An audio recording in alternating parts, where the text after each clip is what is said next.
Going in with the Ice Ice Baby. Hedva right here. She's my Ice Ice Baby right here.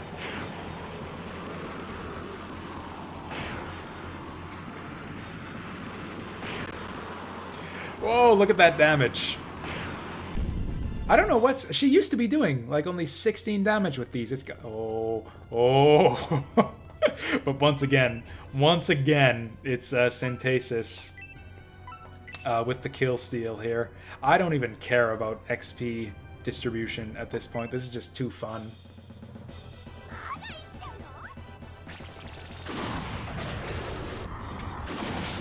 Like, I didn't like it when Dawnhort, or whatever his name was stealing all the kills here. Getting all bloodthirsty and murderous and everything. That wasn't cool. When it's a cute elf getting all bloodthirsty and yandere on everyone's asses. This is good. This I can get into. Did she just kill everyone?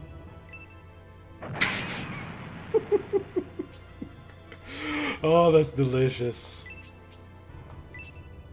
And we drop the healing drop on top of everything. My goodness.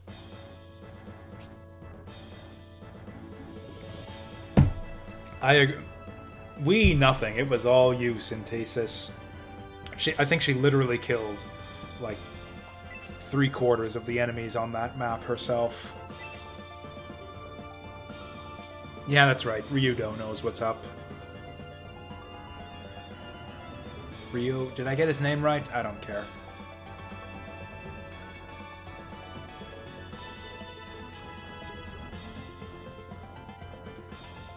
Grand Tack, huh? I don't remember who that is.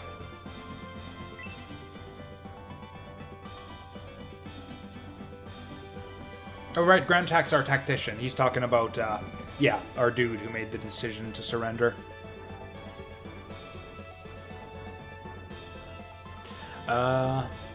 Oh, did I forget to send... There's no way they would do that to you, right?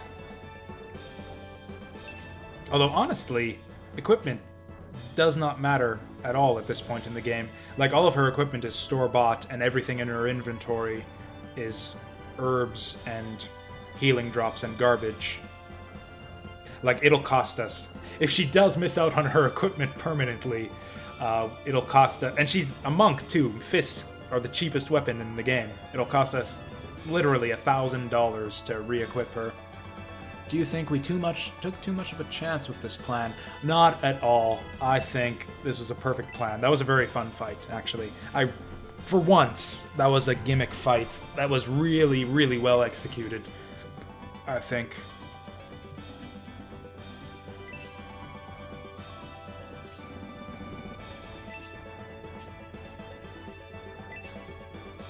Wait, so the Emperor's just been here this whole time? Of course, it's the perfect plan. That's the last place we'd think to look. Didn't we see them run off with the Emperor into the boat, though? Unless they, like, circled him around the globe and just brought him back here in the end. Oh, see, and this is the most frustrating... Or, wait, no, not over here. This over here is the most frustrating thing in the world if you finish one of these battles without clearing the barrels, and it's just like, oh, there's barrels in my way. I guess I just can't get in this door. It's like, no, just use your arms. Just pick up the barrel and move it to the side, or swing your sword at it, which also works.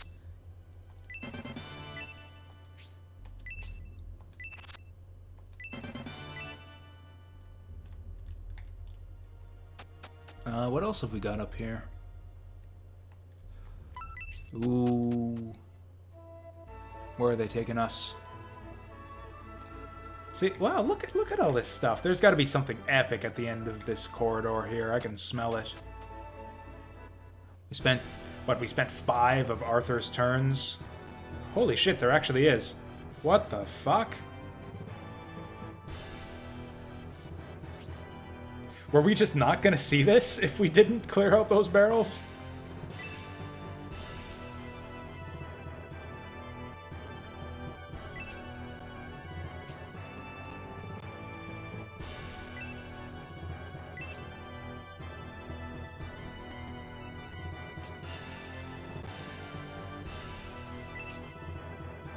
Yep, I'll give him that. All of the plotting in this game is very complicated.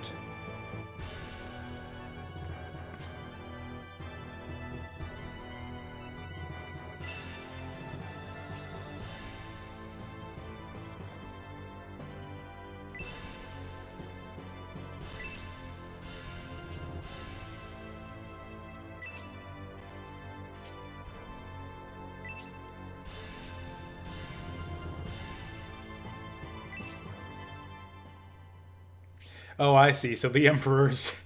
So his problem with his son's whole plot here isn't the whole fact that he's, like, he's kidnapped his own dad and plotting to usurp the throne. His problem with the whole plan is that he's not enough of a conniving asshole. That he's actually just being manipulated by the cultists.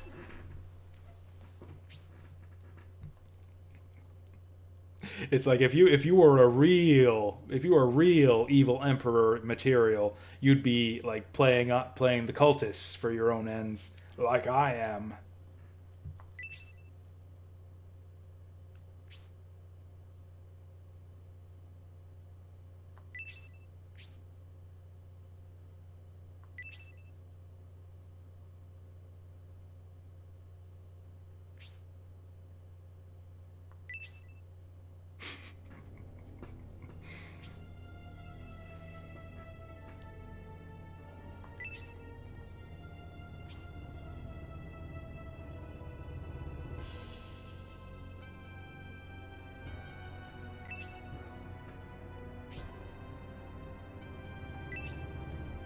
This is actually kind of interesting. I think I enjoy the whole imperial family dynamic here more than all of the family stuff with Synbios in Scenario 1.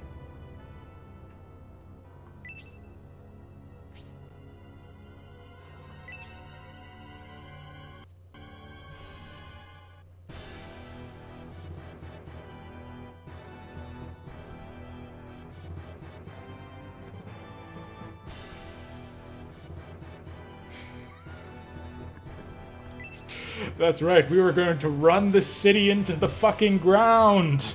Now that we've reassembled the force.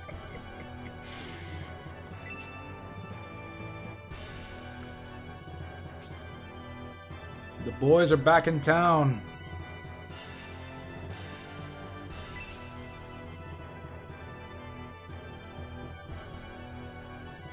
Oh shit, we're fighting again. Wasn't that a secret passageway? Like, weren't we not supposed to be able to get in that door unless we broke the barrels? What would happen if we didn't break the barrels? Or do you just end up in the same place no matter what, maybe? That's gotta be it. I don't think I'm ready for this. Or, you know what? I think we want to go back home and meet the Mithril Man, right?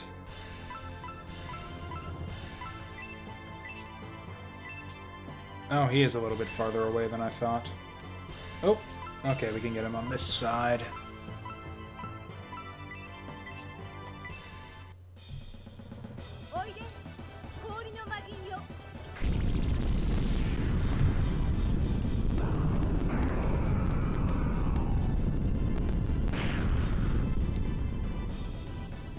Okay, I'm a fan of this.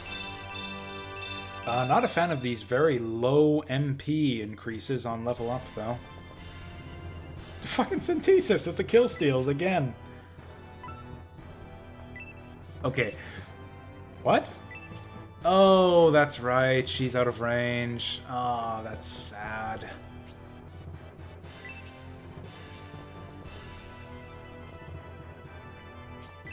What a pity.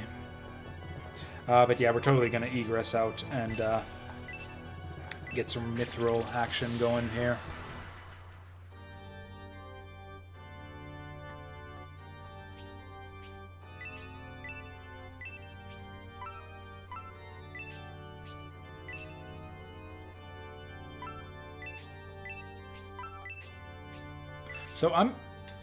So did the Pegasus lady end up joining the party in the end after all? I don't think she did.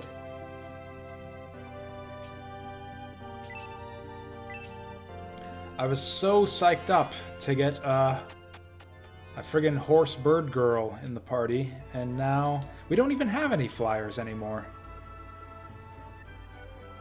Okay, we need to go back to HQ to get our mithril. This seems real early to be getting mithril weapons, though. I wonder if they're gonna, like, screw us out of it somehow. It's just like, oh, the mithril man went on vacation while you were messing around in the jail. So sorry. I'm gonna throw my controller if that happens. I'm gonna throw it right across the room.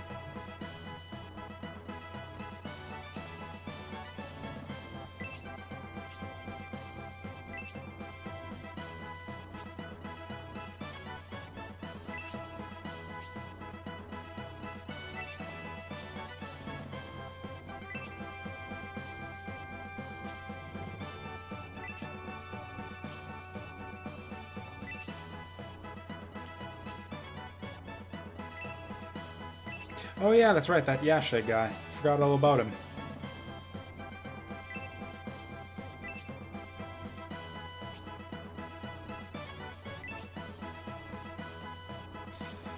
Okay, we need all of the mithril. Oh yeah, let's look at the roster now too. No one is in reserve. So that means I think we have either 11 or 12 members. 2, 3, 4, 5, 6, 7, 8, 9, 10, 11. Okay, we're still on 11, so we can hold one more. I would like it. Oh, the movement pistachio. That's right.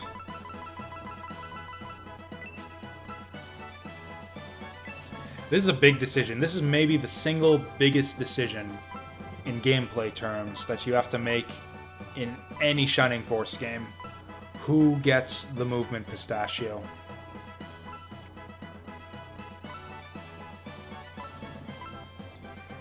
So, my instinct says Waltz, because I have been pissed off about her having only 5 movement for the whole game. Urgudo is another one. We went with Grace in Scenario 1. Or no, we gave her the ring, that's right. I think we gave it to Median. No, that would have been terrible if we'd have given it to Median in Scenario 1. He wasn't even in the party. That would have been literally a waste if we gave it to Median in Scenario 1. But no, Symbios, I think we gave it to in the first scenario. Which is a really good choice for all the same reasons it was in the first scenario. He is just godlike, beastly, all of the good stuff. But Waltz is a horse, and it pisses me off that she can't move 7 spaces. So here you go. Finally got that bullshit taken care of. Oh, right. That's not why we went to base, though. We went there for mithril.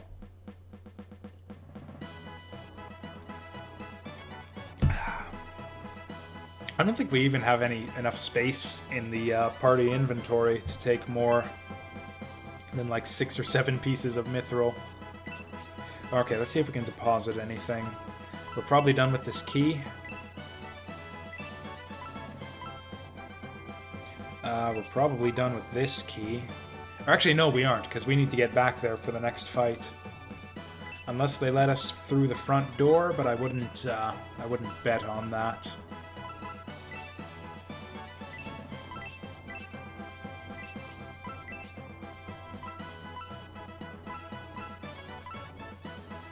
Oh wait, no, we're going to keep that because we want to use it. I actually think I'm going to give priority to the small mithril. Because yeah, we are so starved for accessories right now. Like, hardly anybody has any. So yeah, we're going to take the small mithril. We've got 2 of them. Pathetic. We don't have any dark matter in this game either. I think we found 2 dark matter in Scenario 1, which is a bit sad, because yeah, I really like the cursed items.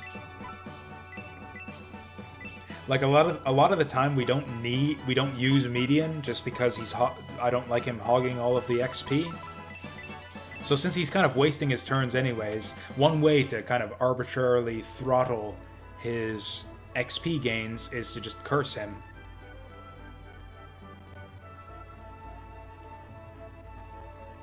And then he only gets 50% of the turns and only 50% of the gains.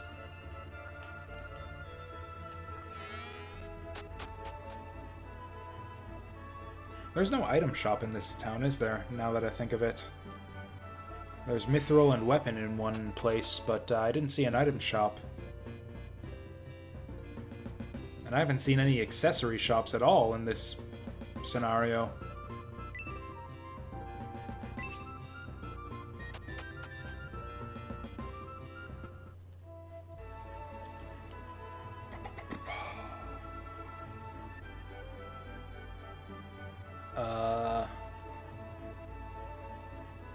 Alright, this has got to be the weapon shop. Or not.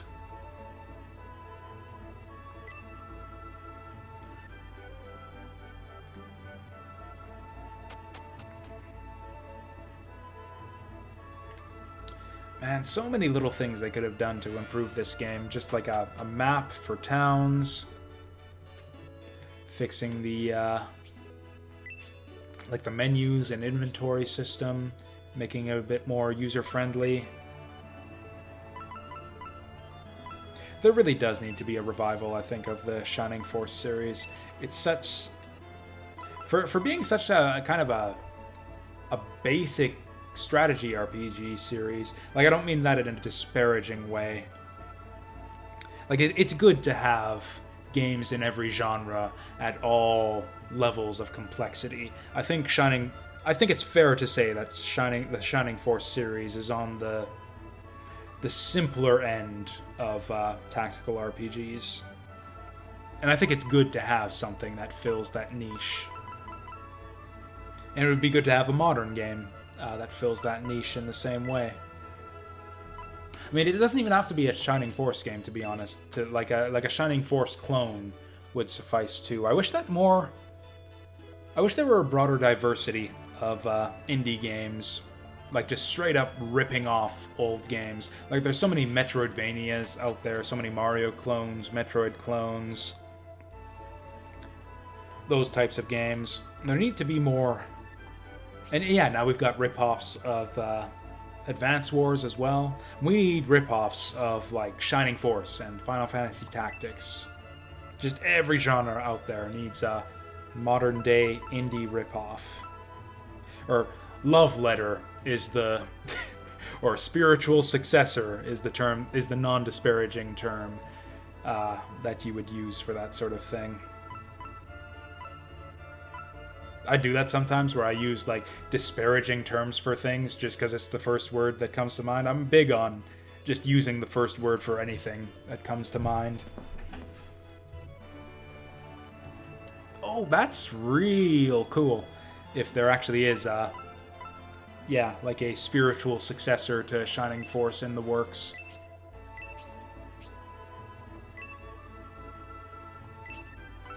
Okay, so the small mithril, it doesn't matter. Like he says, oh, who's it for? It doesn't matter. You get a random accessory no matter who you choose.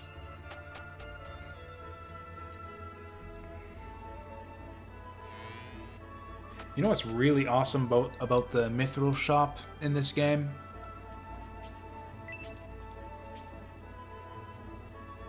Oh, that's interesting. So they've copied it like right down to the graphical style. That Gale Ring, I think that's literally the worst one that we could possibly get. Because yeah, Gale Ring is movement, right? Or not movement. No, movement is like the best ring. Gale Ring is agility. Yeah, which is the worst stat in the game. We'll give it to someone who's naked right now, I guess. Actually, Waltz could do alright with it. Or actually, Rock's not doing too good on the defense front either right now.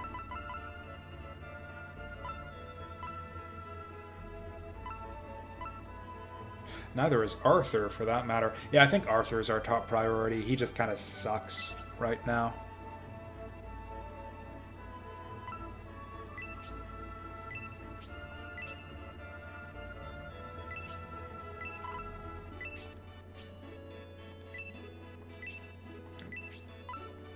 So we have like, what, 2 or 3 pieces of small mithril?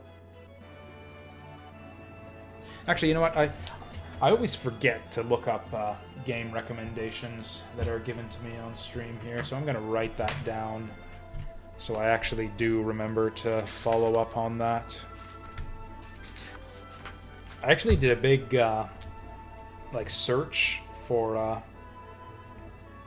like every tactical RPG on or just tactics game in general that I could find on Steam. There's a lot of them in the works that are either upcoming or in early access. I should share my list sometime. See which ones people are actually aware of and interested in.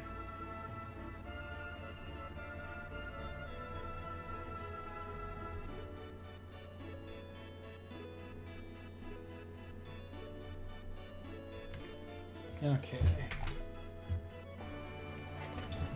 One idea I've had is to try to make my own indie game. I've got a bunch of ideas, but they're all kind of ambitious, and I'm kind of a shitty programmer. And also the worst artist on Earth. That's kind of the big thing, is indie games tend to...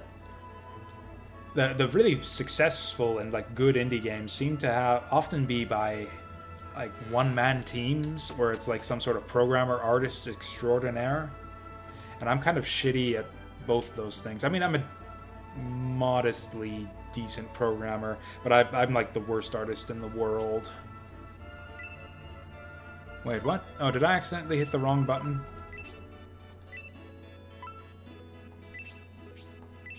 There we go. But yeah, it's pretty much... I'm not a very creative person either. I'm basically... Yeah, in terms of like all aspects of game development, I'm terrible at them. Every idea I have is basically just a derivative of another game. It's like, oh, wouldn't it be great if there were a new Azure Dreams, or a new Shining Force, or a new game that's a combination of Azure Dreams and Shining Force, which is literally one of the ideas that I have. Not Shining Force explicitly, because I didn't know anything about Shining Force back when I came up with the idea, but yeah. Hey, we lucked out finally. Okay, who do we want to have tons of attack power? Why does Synthesis have 47 attack power? She's almost as good as Campbell. She's as good as Rock. She's better than Hazuki. And David. This is kind of ridiculous. Anyways, I guess that's because she's got the Deal Rod, which is better than your average weapon. So I guess we give this to probably Hazuki. She's got magic, though, to make her do good stuff. It's got to be Rock, I think. Nah, we'll give it to David. Fuck you. Oh, that's right. Everybody's full of mythril right now, so I guess we just give it to whoever had the mythril. Oh, we could make her a frontline fighter, actually. She's pretty tanky right now. But I don't think so. I would love one of those MP restoration rings.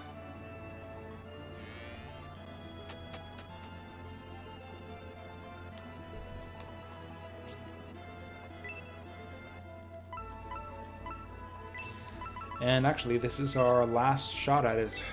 I could save scum to get what I want, but I'm lazy.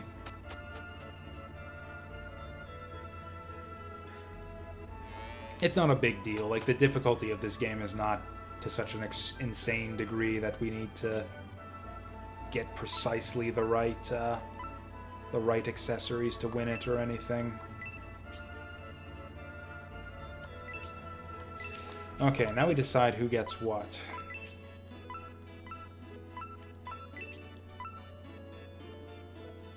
Oh, that doesn't even increase your attack. Or wait, it does increase your attack, but it doesn't increase your defense, which is the tricky thing. So we want someone who has plenty of defense already, but who we want to give more attack to.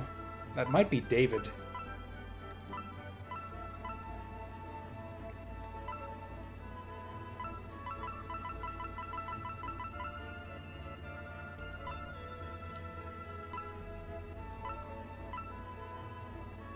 Why is our Synthesis's stats so good?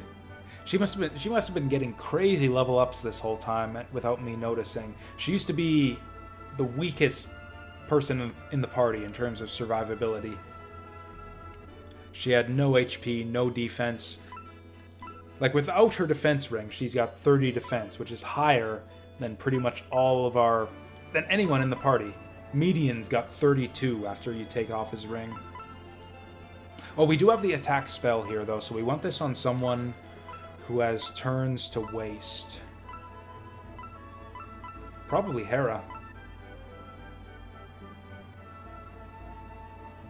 She got low MP, too. Yeah, I like this.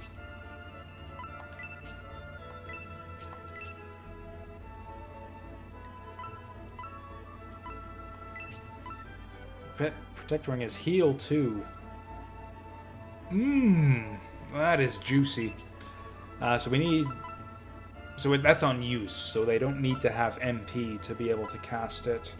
That's going to be pretty much anyone. Maybe Waltz? Oh, Hazuki's a good one. Yeah, I like it on Hazuki. Hazuki. I've noticed that I switch between, like, oh, hey, we got power undies. Oh, I forgot that she had those on.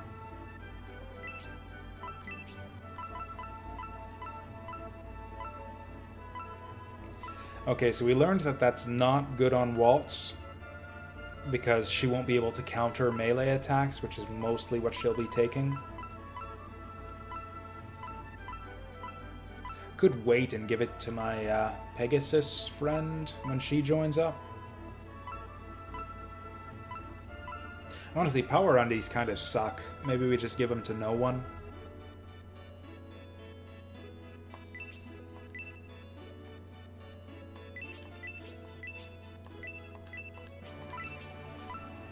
Okay, we'll keep them on Hera just because she's the one person who gets the most kind of marginal use out of them.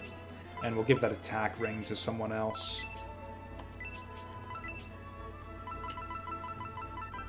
And yeah, this is just like in Scenario 1. This is the portion of the playthrough where you just watch me flip through menus and hum and ha about equipment for basically an hour. I think I spent 90 minutes on mythril-related shenanigans in Scenario 1.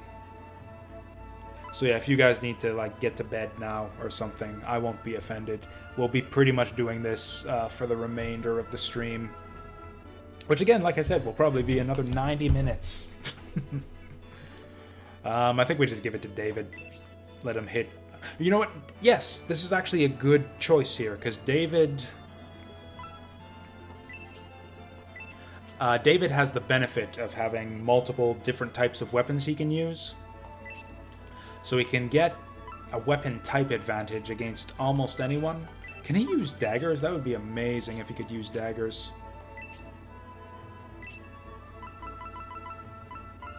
Holy fuck, dude. I'm gonna do it. Yeah.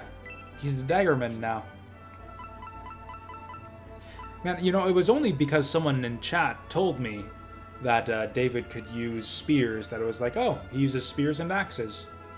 And it seemed kind of pointless because, oh, that's two ranged weapons, who cares? But it's, oh, we have two type weaknesses we can exploit. And now we've got a third. Nobody told me he could use daggers.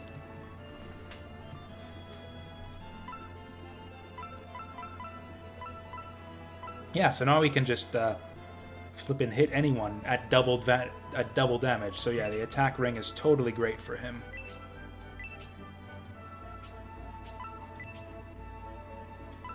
Alright, and then there's this fucking thing.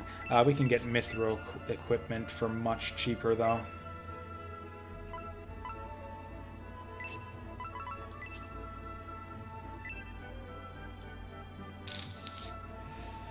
So pretty much anyone would get a tremendous benefit from a mithril weapon at this point.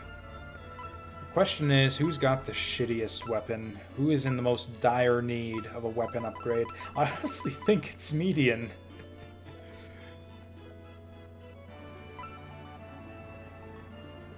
Could be Campbell, but he's got access to a good lance already. Waltz is the one who was most recently upgraded. Oh yeah, you know what? That's right. I was gonna check the regular shop to see what... Yeah, that's a good call. I actually forgot. I was gonna check the regular shop to see if Arthur can get a lance. He can, but it's not much better than that spear.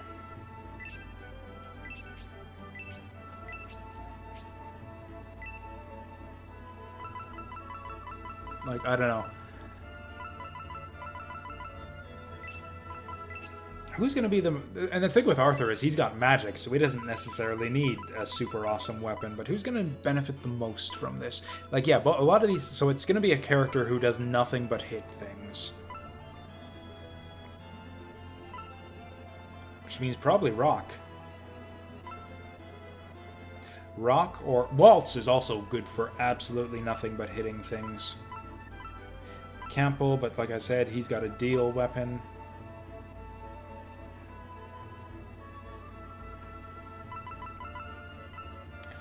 I'm going to make it Waltz. Also, Waltz will give us the most money back for selling her, because yeah, she's got the newest weapon, so she'll give us a lot of money back when we sell her old one.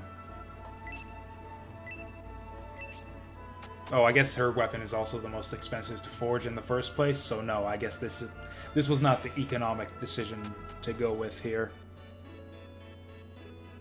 Yeah, we are spending more money. I think we rolled unlucky here. I think this is probably the worst thing we could have got out of that. I don't know, we'll see what special stuff... We'll see what special abilities that thing has.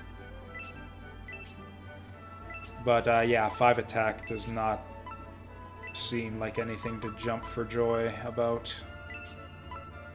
Critical 15. No special attack, though. Most of the really good mithril weapons have a special attack.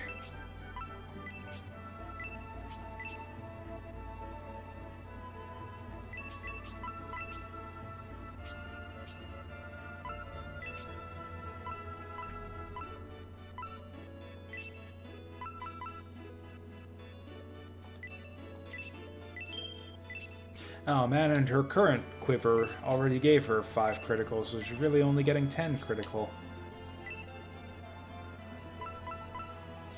The next one goes to whoever can afford it. We don't have a lot of money left.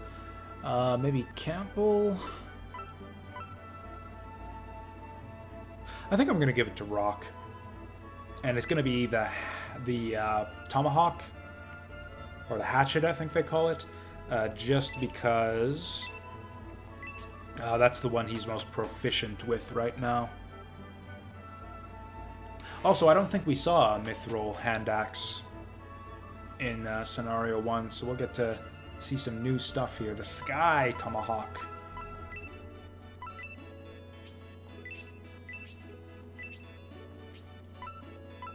And just like that, even though we took all the effort of taking like 12 mithril out of our stash, we only have enough money.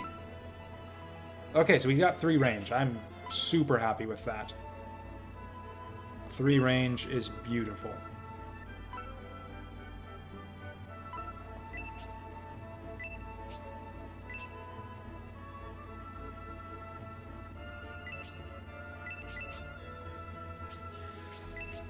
So we've got enough mithril to cover everyone in the party. Really, we're limited by money more so than quantity of mithril, so I could just forge a cheap weapon for someone else. I think the cheapest in the game is gloves, so maybe we'll just get a new glove for... I'm not just gonna call her Monk. I'm gonna remember her name. It's Hera. Gonna get a new glove for Hera, maybe.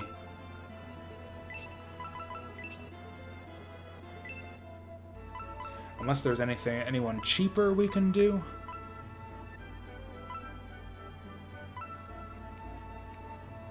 Actually, we could get a new spear for David. Because again, he doesn't really do anything but hit things.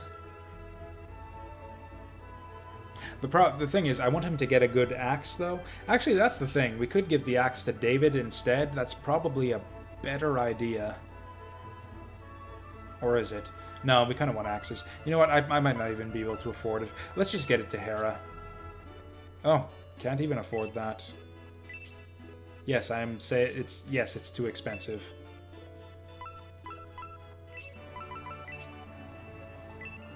So who can we afford?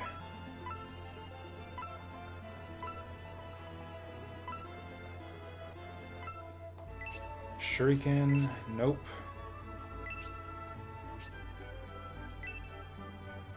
You know, I think gloves are actually the cheapest item in the game, so no. We cannot afford a damn thing.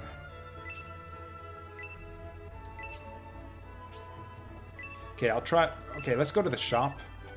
That'll tell us which types of weapons are the cheapest. So daggers are cheap. Yeah, gloves are the cheapest in the game, and we can't afford that. Can we sell anything to get up to 5,000?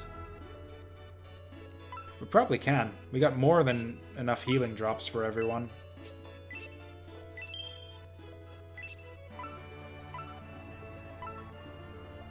Oh, also, how much do these sell for? Not a lot. I'd rather have the Freeze 2 magic.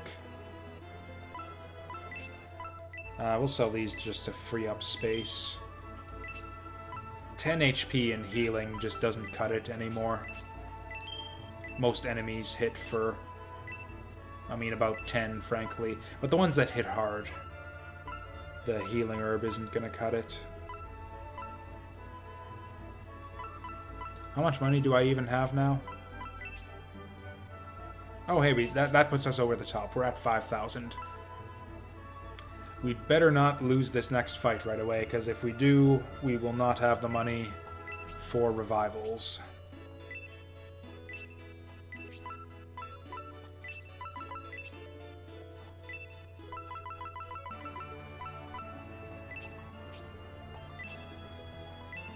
Or actually, I was talking about who, you know, the way the party is composed very similarly to the way it was in Scenario 1. We actually don't have a replacement for Wolfman, for Frank. Oh, hey there, Brotak, huh? Yeah, it's cool cool to see you around here. Yeah, it seems like for some reason on this playthrough of Scenario 2, just the schedules have not aligned for a lot of the people who were following Scenario 1. Anyways, we're gonna get that to Hera. That is some big ups right there. Holy shit. Real happy about what we got there for once.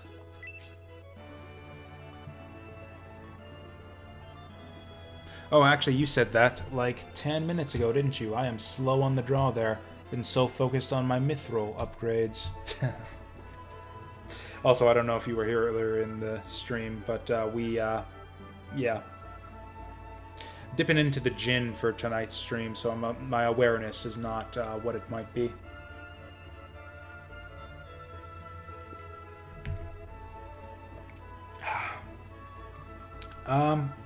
Hey there, Togo. It's tough.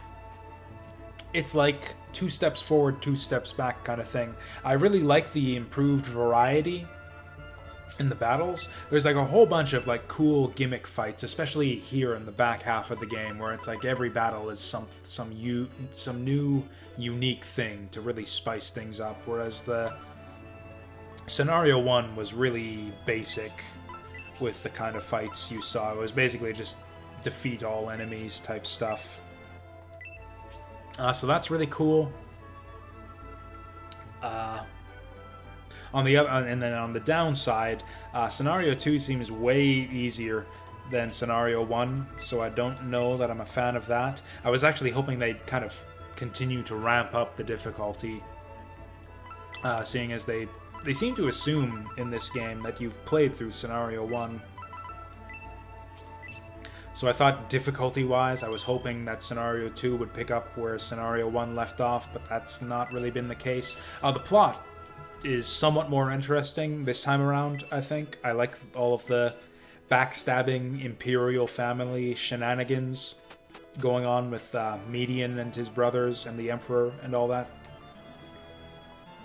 There's also a lot of small micro improvements that they seem to have made to Scenario 2.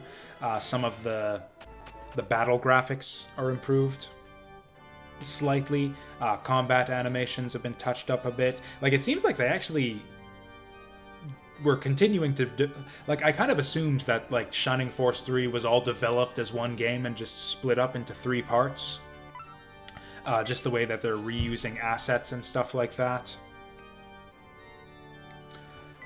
So I kind of assumed that this was just like one game split into 3 parts, but it seems like they actually developed this.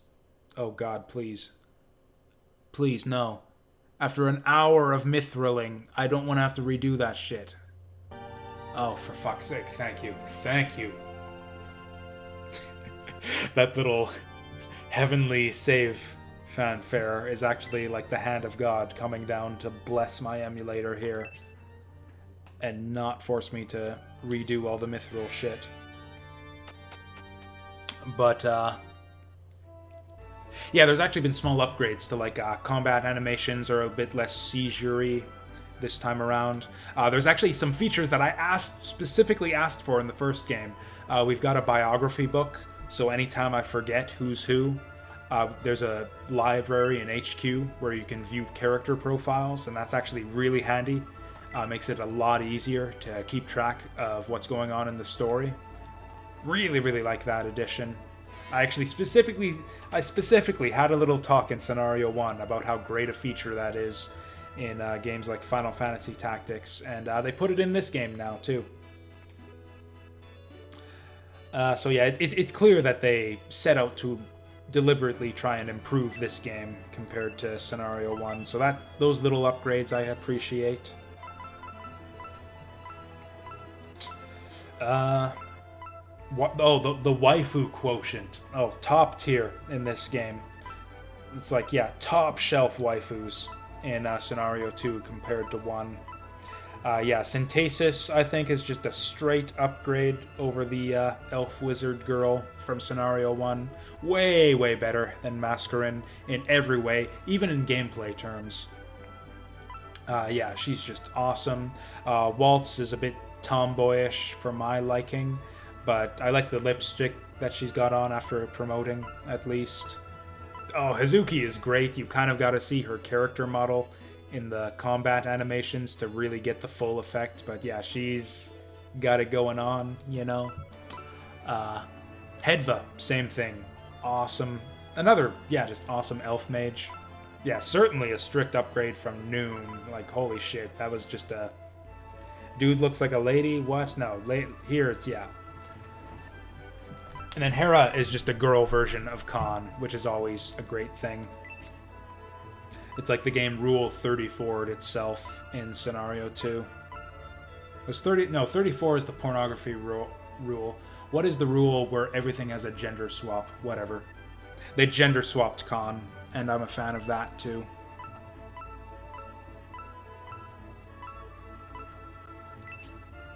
That's not the key. Or you know what? We've got to go back to HQ anyways and dump all of this mithril. 63 sounds about right, yeah.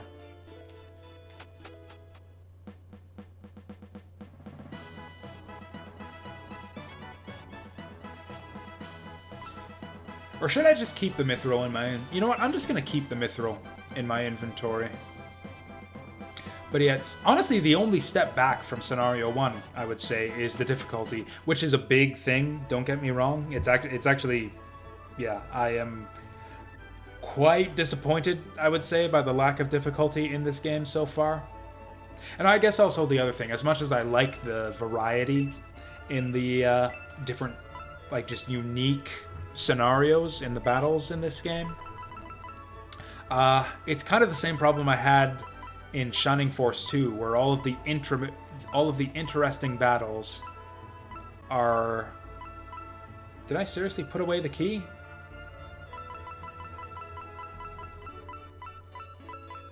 I must have put away the key, like an idiot. Okay, I guess we're going back to HQ anyways.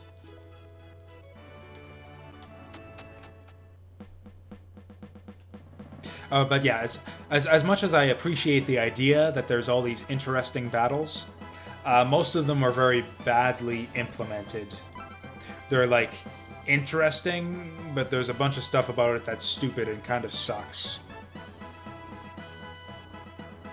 It's like every other fight in the game has something stupid like the Kraken fight. Or it's like that kind of badly balanced creative battles.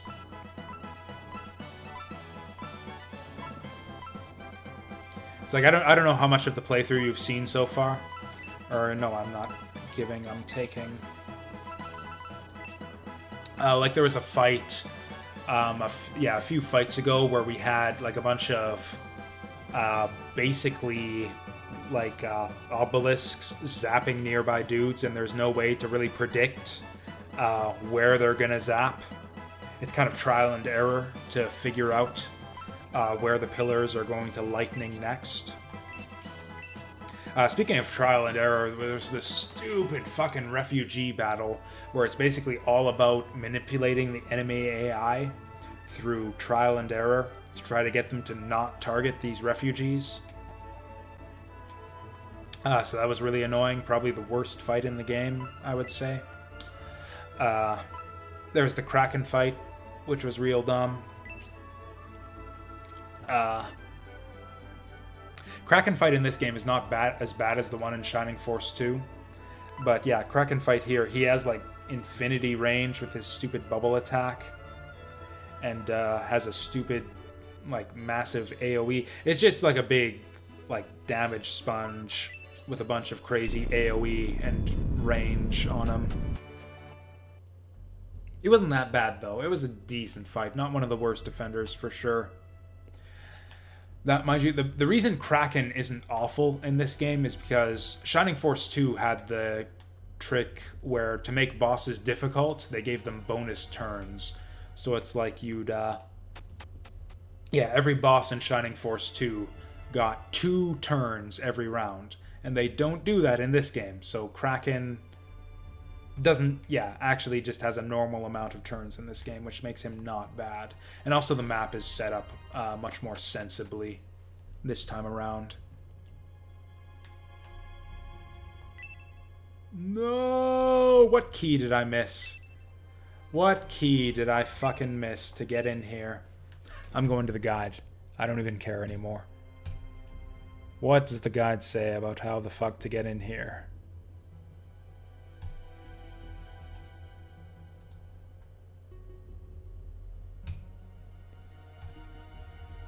It doesn't even say. It just kind of skips by that room. Or unless it's on, Oh, here we go. Hidden items.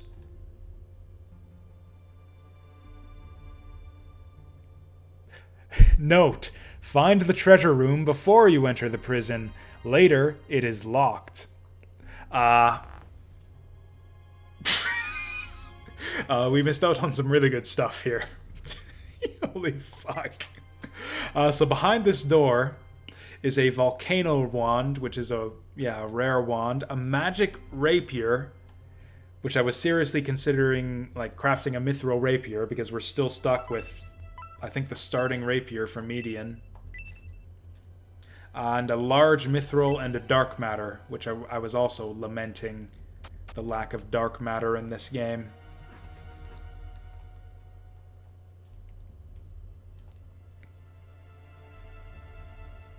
Although, mind you, also, I don't want to be like purely complaining here. There have been a few really good, decently well implemented, unique fights in this game. Actually, the one we just did, the prison fight, was solid. That's maybe my favorite fight in the series so far, is the prison break. A lot of cool stuff going on in that one. Yeah, that would be this map here that we just finished. Okay, so what's in this direction then? We went the other direction last time. What is up in here?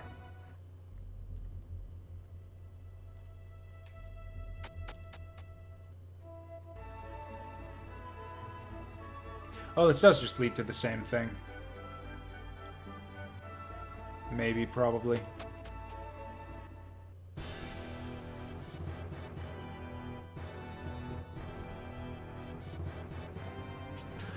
That's really interesting. So this is a different entrance for this fight. Because, yeah, going in the other door popped us out over here. And now we're on the other side.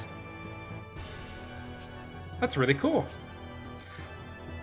So for once, it doesn't look like we have a gimmick fight on our hands here. This is looks like a straight-up ordinary fight.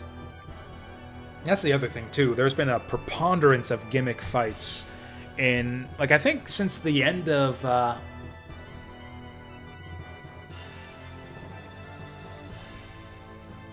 since, like, the end of Chapter 4, it's been gimmick fights all the way through. Like, every fight has been a gimmick fight.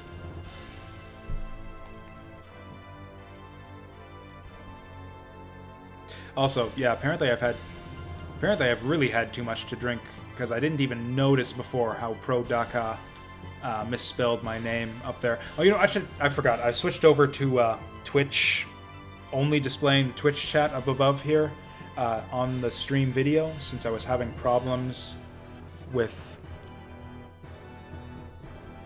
What the fuck is going on with the... Has this been like this the whole time? Why didn't anyone tell me? Yeah, this isn't right. The video's cut off. Why did this happen? When did this happen?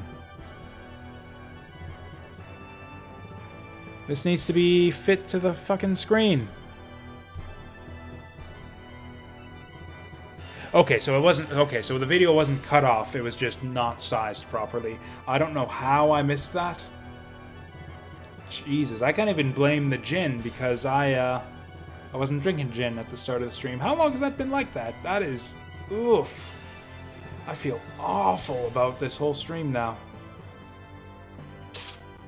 Bad stuff, bad stuff. I mean, it's tough to tell because a lot of streamers just do that with their layouts. They'll just decide to randomly have a big border around the game for no reason. Anyways.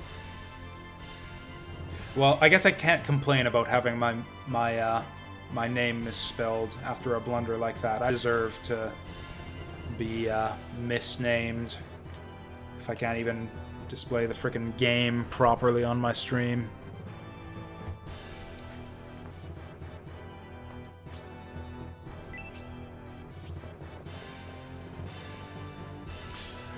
Ooh.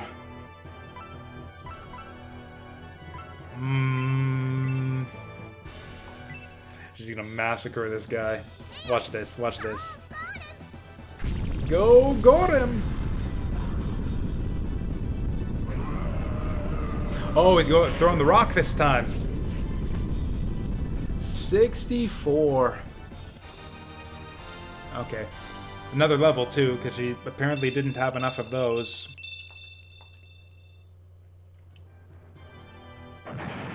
I realize now that I don't actually have enough time to do another fight here. I've got to get to bed, so we're going to do the fight anyways, even though I don't have time for it. We're just going to blitz this one. Charge forward and hope that there's no ambushes.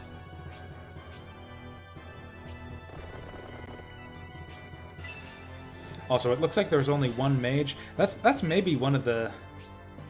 Actually, no, I was going to say one of the biggest sources of less difficulty in this game is that there's fewer mages on each map, but that's obviously not true, because I just got finished complaining a few maps ago about how there were like 5 mages on one map.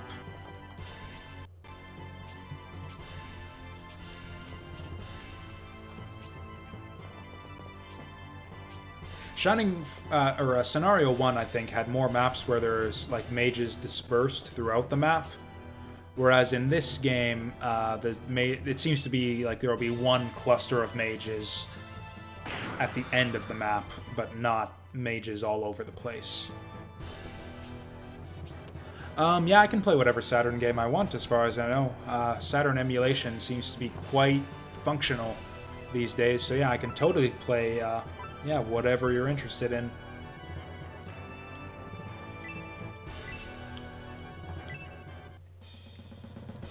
Yeah, I've heard a lot of people go crazy for Panzer Dragoon Saga, so I'm interested to try that one. It doesn't look good to me. All of the Panzer Dragoon games, just to see them in action, like to see videos of them, they just look like nonsense to me. I have no idea what's going on in Panzer Dragoon. Like, even just looking at the videos, I have no idea what the games are about or what the hell you do in them. It's just baffling to me to see Panzer Dragoon in action. But I'm curious to try it, at least. Like, I felt the same way about, what was the game? Oh, I never did get Arthur his new lance or anything. That's fine, he's fine with the spear.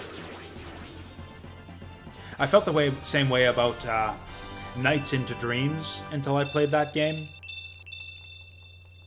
Which, incidentally, I know I've been saying this whole time that Shining Force 3 is my first Saturn game, and I've never played the Sega Saturn before, or any game on it. That is still technically true. I played the PC version of... whoops. Fuck, I keep forgetting to switch out his frickin' weapon when I want him to attack from range. But yeah, I played the PC version of Nights into Dreams. So it is still true that I've never played a proper Saturn game before this one.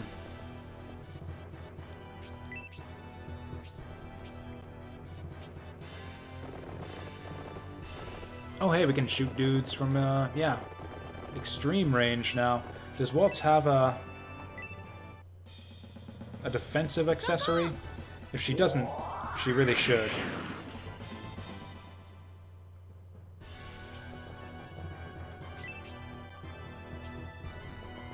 Yeah, honestly, for me, talking up how easy this game has been so far, I think we can totally just charge these guys and not worry about anything. As long as there's no ambushes or anything crazy like that, we should be fine.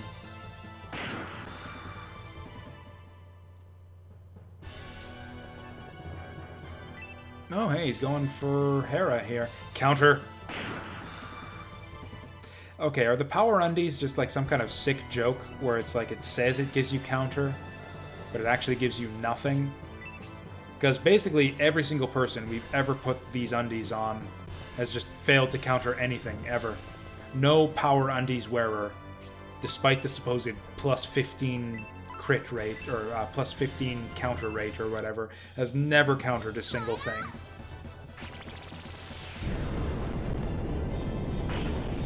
Jesus. Well, okay, I guess another kill for Arthur then. Which is fine, because I want him to get more magic. Never mind. Apparently he just sucks.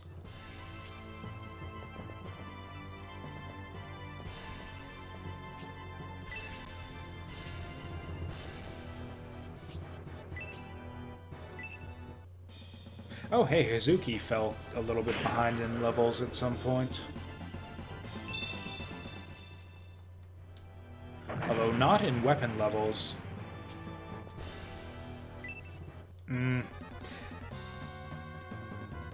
Oh, does Freeze 3 have a 3-panel range? It seems to me like he's kind of far away here.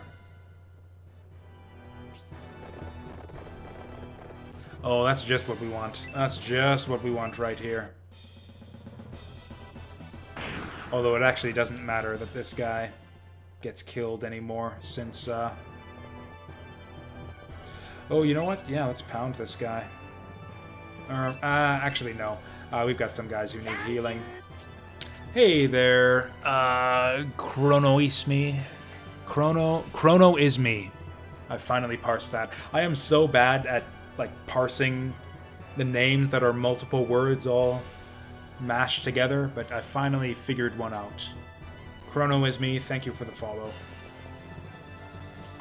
I appreciate you enough to figure out your name on the spot. Oh, actually, the one guy who needs healing is Median, and he is way the hell over there. So we're just gonna punch this guy, I guess.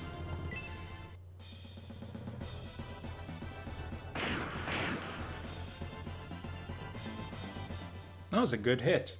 Or that's right, we gave her... No, we didn't give her the attack ring. We gave her the power undies. Uh-oh. Wow, Hedva's really moved up in the world.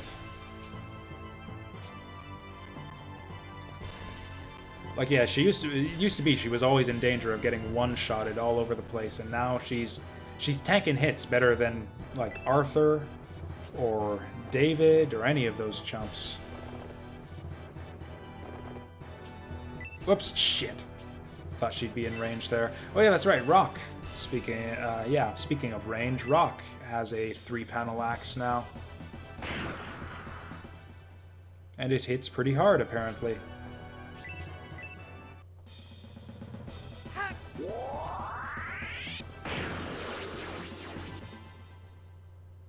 You know, it's funny, I've been talking up David's ability to carry multiple...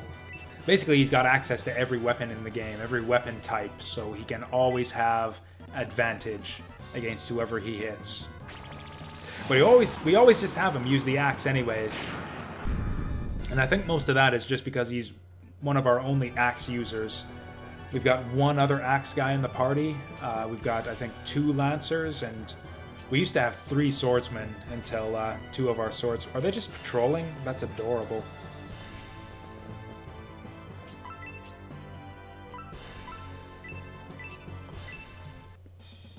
But yeah, we used to have 3 sword people, but yeah, since our bird guy and our hero guy left, we only have 1 now.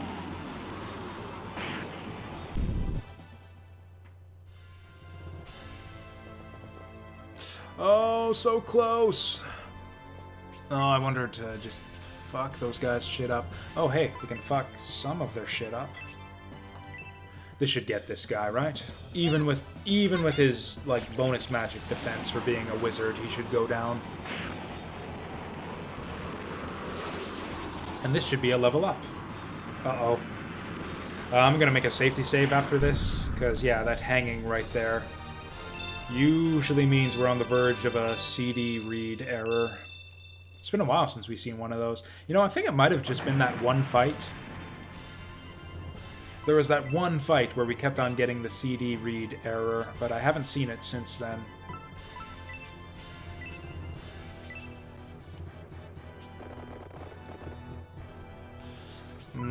Arthur's kind of spooking me here.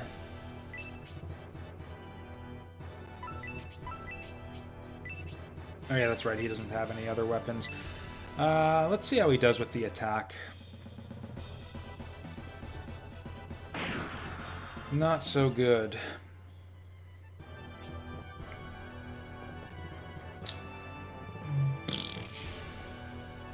This feels bad, but I think he'll be fine. He's not going to get one-shotted by the Lancer or anything.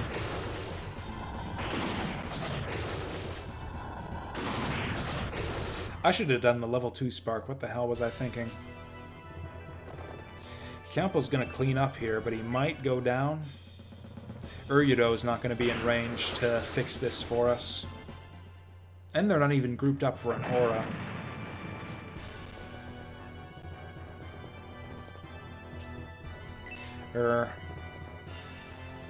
Oh, Christ.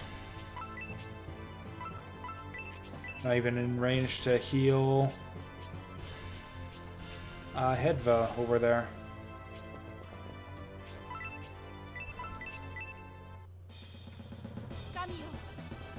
Maybe we went a little too ham on this one. We got a lot of guys in desperate need of healing, and I've just been... Oh, there he goes. There goes Campbell. Oh, wow, there he super goes. I don't think he even needed the crit there to finish him off, but yeah. That sucks. Campbell was very good friends with everyone. We lost a lot by losing him there. Fuck.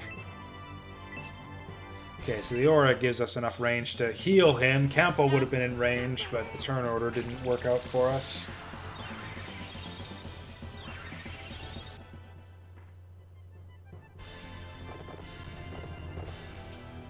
I'm actually going to put her here just in case it'll incentivize him to not attack Hedva. Doesn't matter, because he's dead anyways.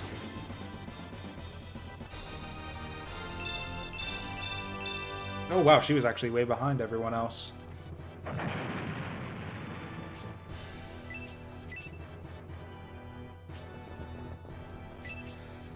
So what's the objective here? Do we need to get to the door to that house, or do we need to kill everyone?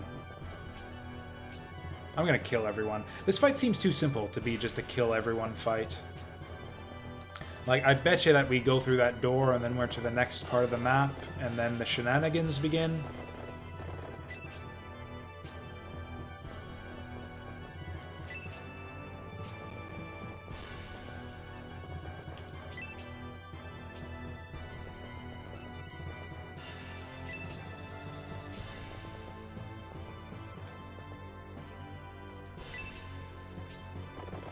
Oh, whoops. What the fuck? I thought that was a friendly for some reason. I thought this was our horseman. Shit, now we gotta heal Median again.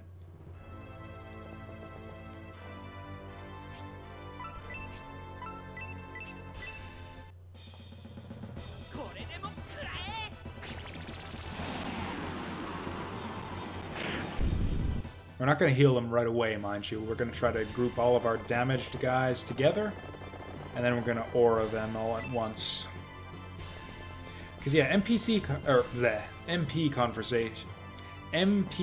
conservation is a big thing right now. Because Uryudo doesn't actually have as much MP as I would like him to have at this stage in the game.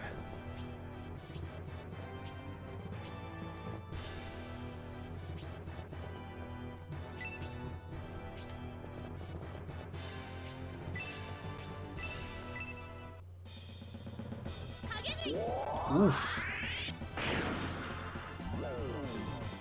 You know, I think I do want to get her a mythril shuriken.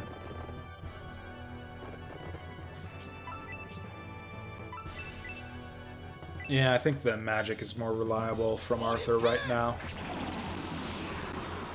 Need to get him a better weapon before he becomes a good attacker. Oh, and apparently the, yeah, casting the magic gets him weapon levels anyways for some reason, so hooray. Oh, right. This fucking guy. I almost forgot about him again.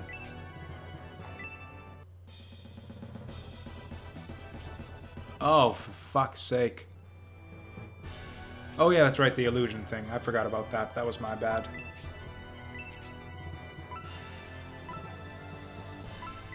Okay, well, we don't want to stand there because she's in the way. Holy fuck, I'm terrible! I am the worst at this game. Okay, well, I guess Uryudo's just gonna get him again.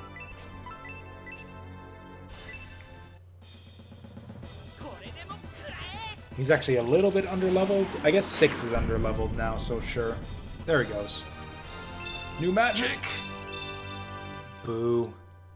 Tons of stats, though. I wonder if he would end up being, like, our best frontline fighter if we let him level up enough.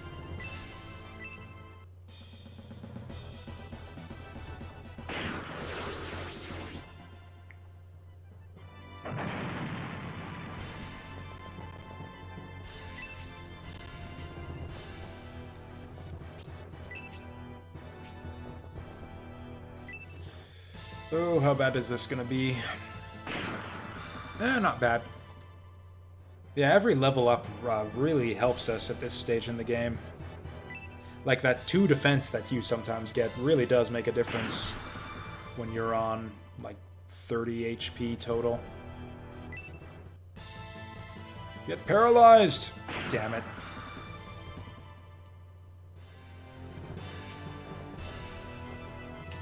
Okay, this will be good. Uryudo... Wait, where's Median? No, this is not good.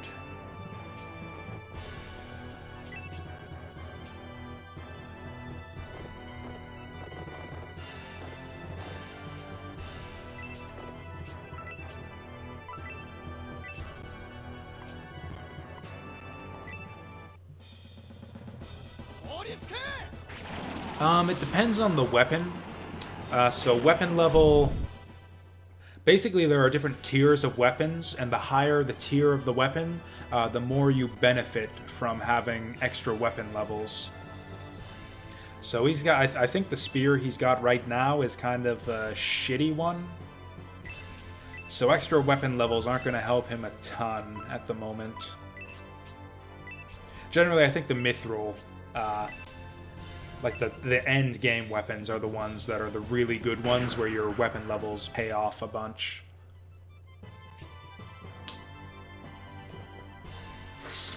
I'm actually going to have him hang back and take the aura. Question is, who else needs healing right now? Probably no one.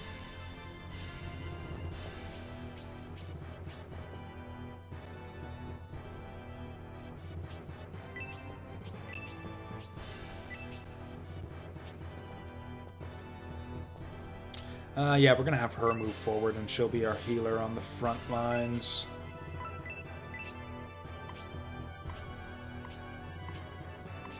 Oh wow, Uryudo is very, very good friends with everyone.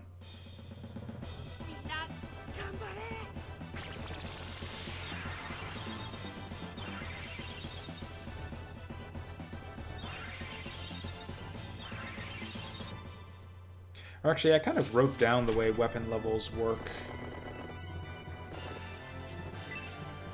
So basically, yeah, at the end of... we'll just get her the kill here. I'm gonna get her up to 7. So yeah, basically, once I was done with Scenario 1, I read a guide on kind of all the game mechanisms that I was unsure about. And I was right about most of them.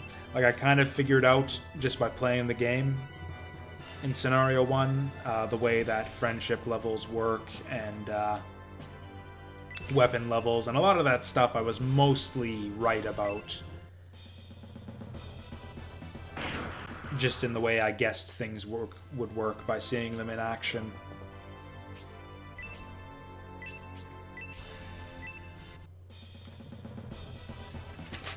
Were there any surprises?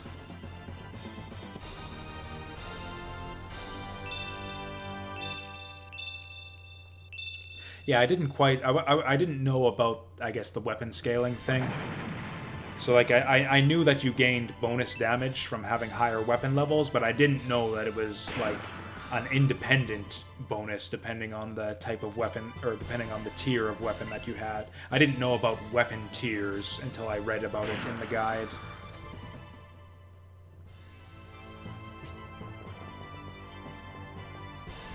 Do we have any 3-range magic yet? I don't think we do.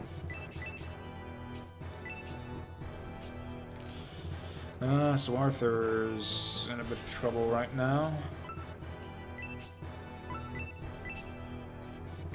I probably shouldn't be wasting all of his MP, since we might have a second half of the fight after this, after we get through that door. We'll see.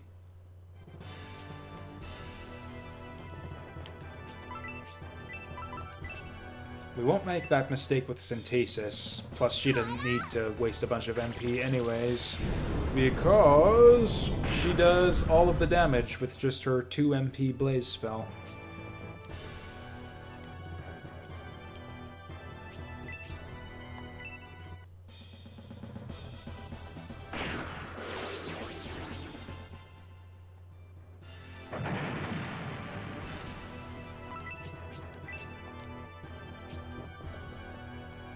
You know what, Median is not as crazy ahead of the rest of the party as he used to be, so I'm going to give him this kill here. You know what I should have done is investigated the rest of the map for, like, any points of interest where there might be hidden items. That would have been a smart thing to do. But as we've established repeatedly throughout these streams, I am not a smart person. Yeah, as the old movie says, I'm not a smart man. But I do know what love is. That's actually a lie.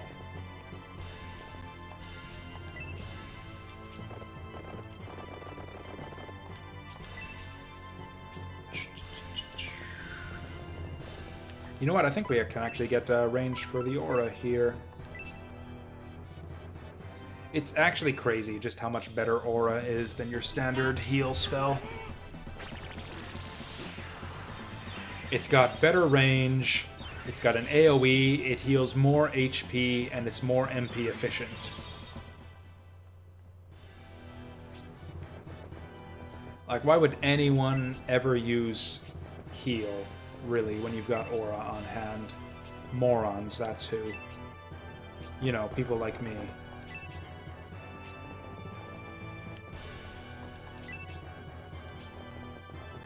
Also people who need emergency healing at, yeah, in a crisis in battle. Which is, yeah, us a lot of the time. Okay, this is gonna be weird having those two be our first people in the door, but here we go. Okay, what do we got in here?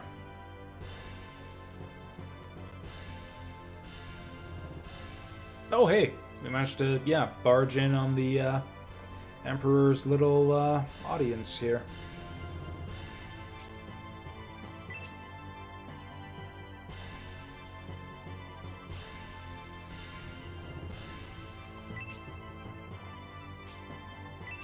How on earth could he know that we were coming?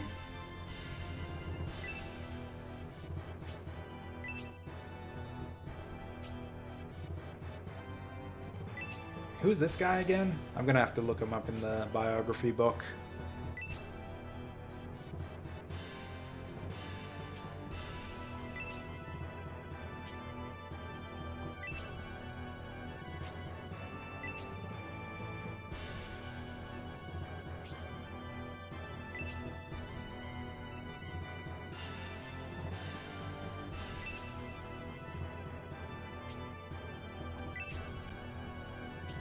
But like he's not going to, right? Because the Emperor shows up in Scenario 1 at the very end.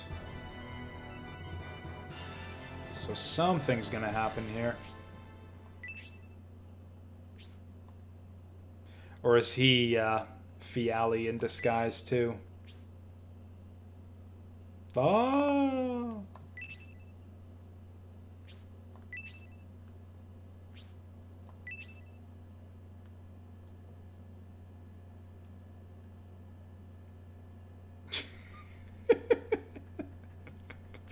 It's like, oh no, walking backwards. The Royal Guard's only weakness. Oh, they're on our side in the first place.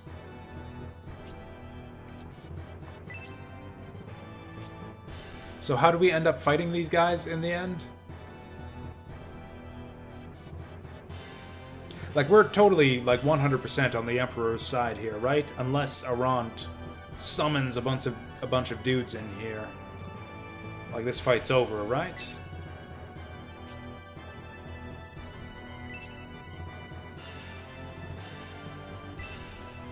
Right, I'm actually happy that I kind of followed the plot here. Right, so the Emperor was in on it, and he, like, manipulated his son into getting manipulated by cultists to kidnap him and start the war and reveal his son as an asshole. And he's playing, like, 30-dimensional chess right here.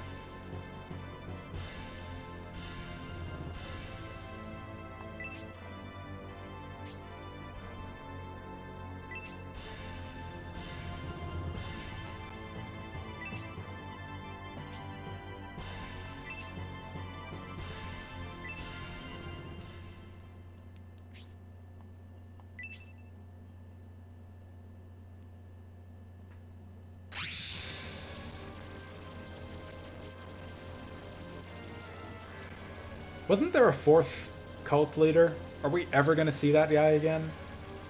Or did Julian just, like, kill him off screen in Chapter 1?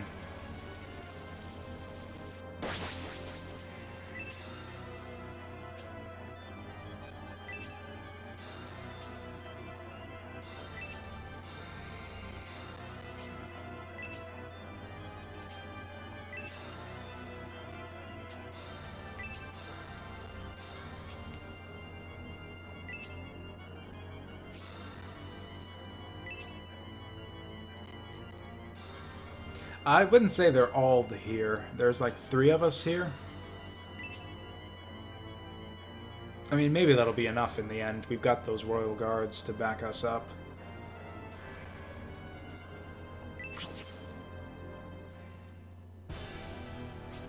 I think you're gonna need more dudes there, lady.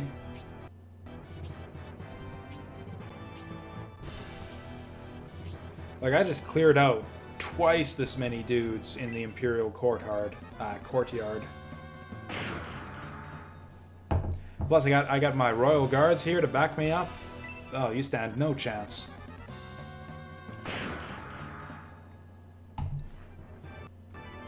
I mean, that's with a weapon type disadvantage, too. Yeah, these guys are fucked. I don't even need to do anything.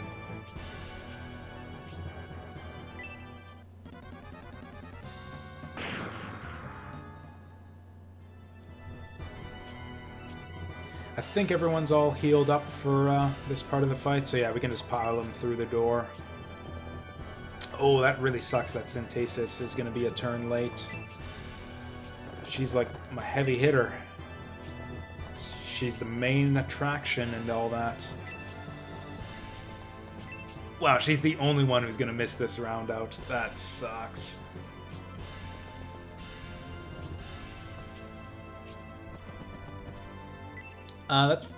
This kind of seems like bullshit that he's in range to get hit. It's like he just walks through the door, is like, hey guys, what's going on? What the fuck? Gets his face scratched off by a harpy. Thankfully the turn order... Actually, let's just punch it.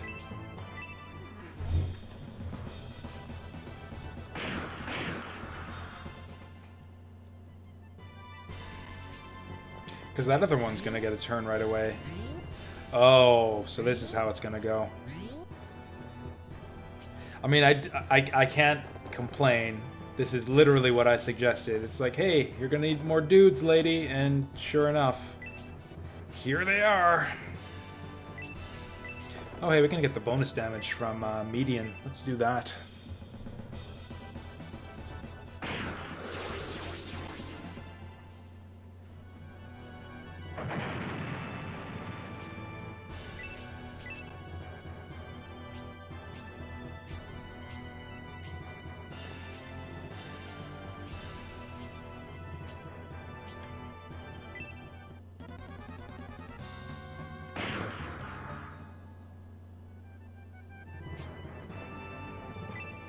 Oh no. Ah, my buddy.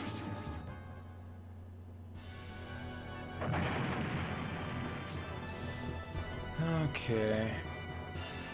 Oh, I should have given David Rock's axe. That 3 range would be really handy right now. Oh, so the Emperor has got to be like a character in this fight with stats and everything and his own combat model, right?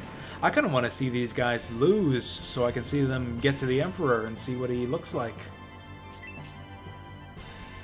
Yeah, we'll go up the left side and leave him to fend for himself there.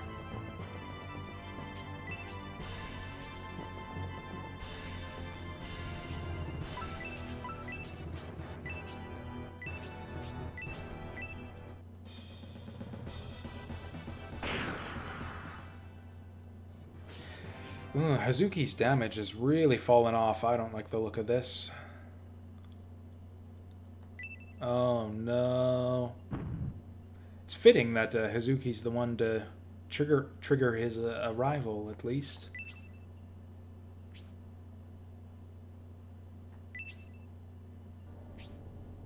Not General Fafhard.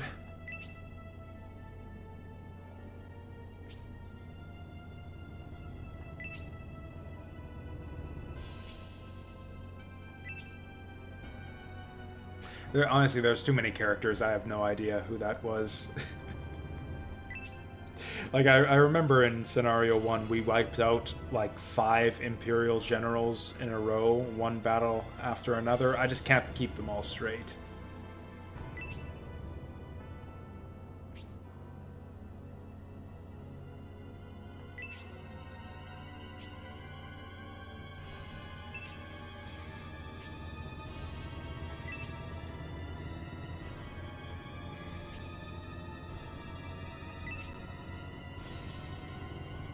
Well, it looks like he's not gonna stick around, which is good for us.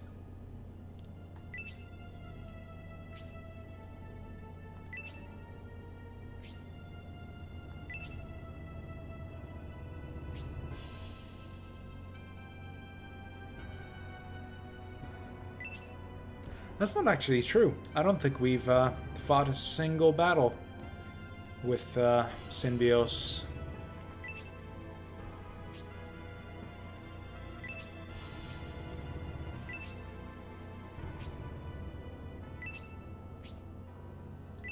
We fought a bunch with Julian, but apparently nobody gives a shit about him. For being a main character, he's like basically a nobody.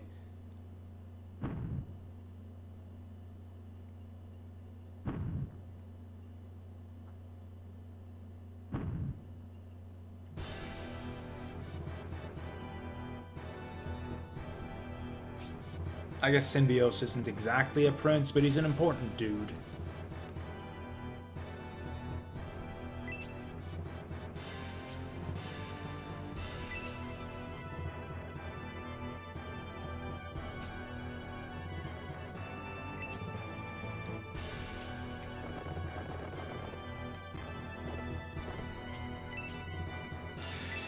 You know what? I'm just gonna keep him away from that one. We'll get people who can actually hold their own in combat to charge up there.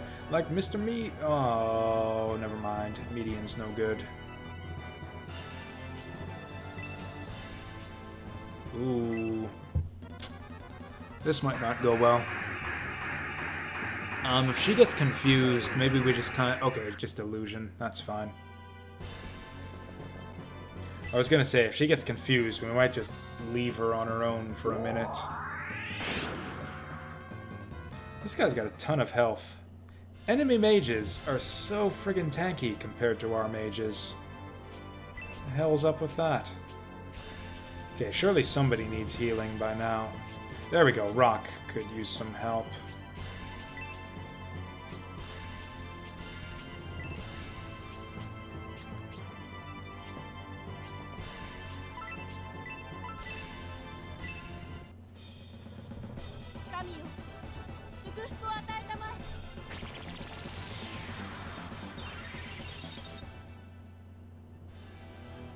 Even with all of these reinforcements she called in, this fight actually still looks really easy.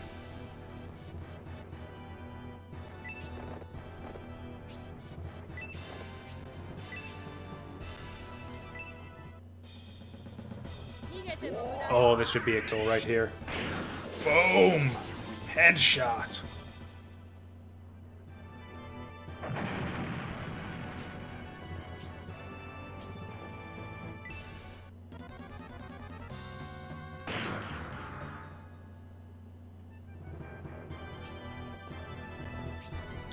I think we established that nobody else needs healing, although they might later, so I'm going to try to conserve his MP.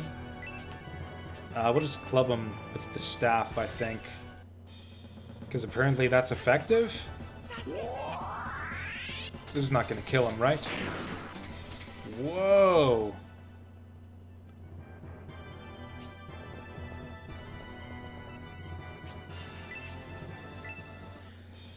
This fight ended up going longer than I thought it would. I kind of, like, just reading the initial situation at the start of this map, I thought it wouldn't take that long, but yeah, it turns out there's another map inside the map, so yeah, this is gonna go on like twice as long as I expected. So let's speed this up. Let's just charge up there.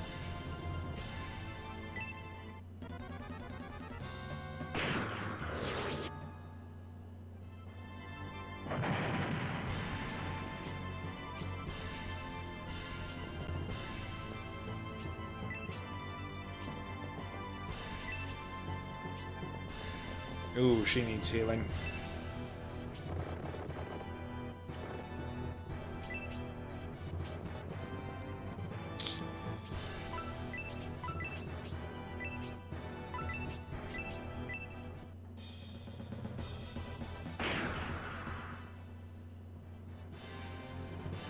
You know, even Median seems to... All of the party members seem to be kind of evening out in power level. Like, all of them feel about as useful as each other. Oh yeah, that's right. She needed healing. I could heal the illusion, but I think that's going to resolve itself by the time she gets back up to the front.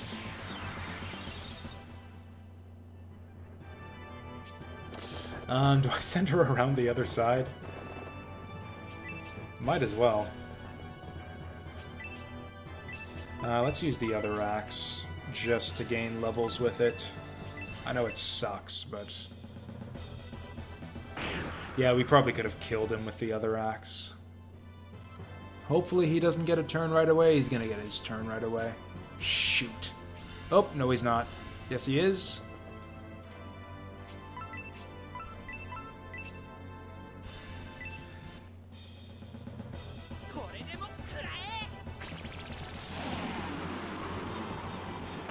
Okay, good stuff, good stuff.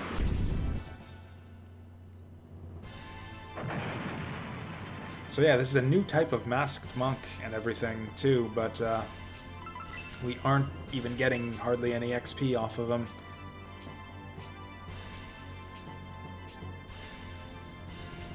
Yeah, the balancing of the enemies in this scenario is weird.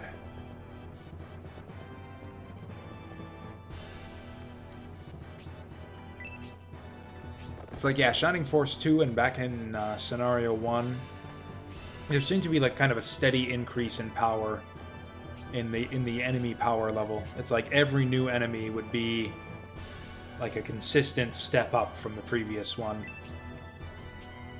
Whereas in this game, it just seems all over the place. Like sometimes you see new enemies who are way stronger than the old ones, or weaker than the old ones, or basically the same. There's just no predicting what you're in for. Oh, it was maybe bad in the long run to have Uryudo stick around in the back there.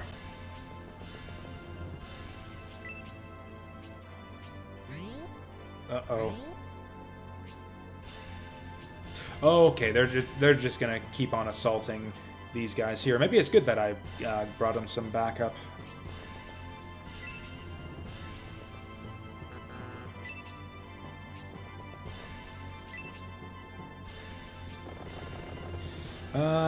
We'll keep him back. Yeah, he can't get in range to do anything anyways. We are way lower on healing than I would have liked to see right now. Okay, actually, let's see what what's her name is capable of before we charge in here. She's got Phoenix. So yeah, probably don't charge in one guy alone here. Although, what's her other one? She's got Freeze 3 and Phoenix. So we're fucked if we let her isolate one guy, but we're also fucked if we clump up. So, okay, we definitely don't put Median in front. He's gonna get one-shotted. That's a bad idea.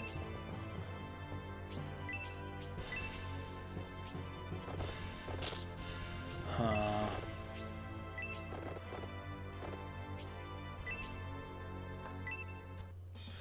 Oh wow, she is somehow strong against these monks? I have no idea. What?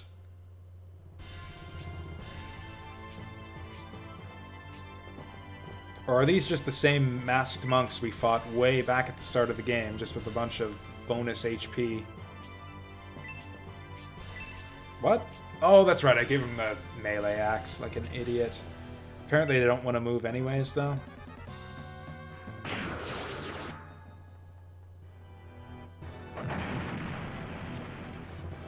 Is it bad if I let all these guys die? Do I get penalized for that?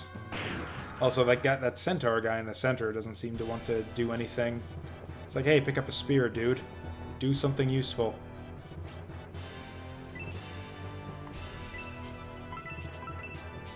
They've got daggers, which is swords, which means they're weak to spears? Yes.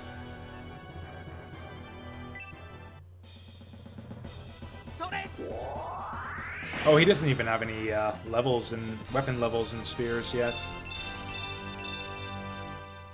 David might be our strongest party member by the end of all this. He is getting consistent, just, yeah, double stats across the board when he levels up.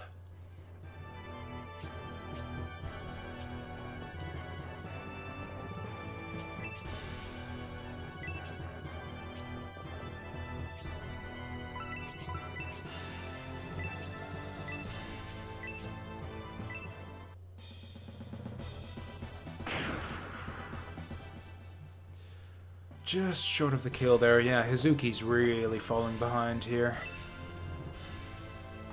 If this fucking guy misses or fails to get his 10 damage, he's out of the party. Honestly, he's probably out of the party anyways, if we get our horse bird lady.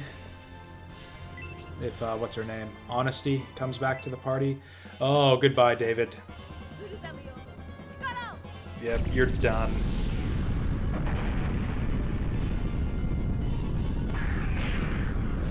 Oh wow, just barely though.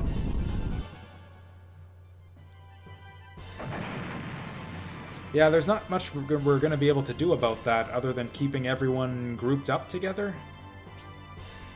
Which is generally a bad strategy, because then they just get rocked by the blaze instead.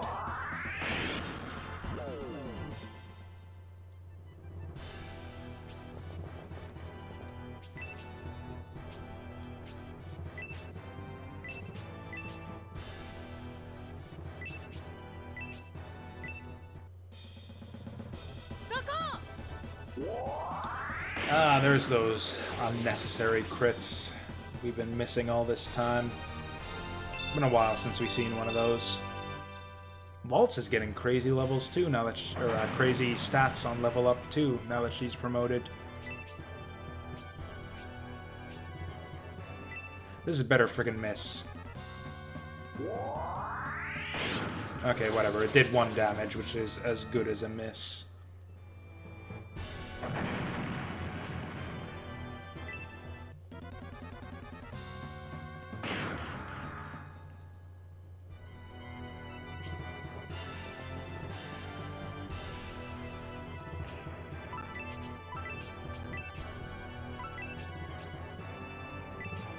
Actually, I should attack from 3 range if he can. Open up the space there for someone else. I think I'm just going to ignore those other cultists on the end there. They hardly seem worth the trouble.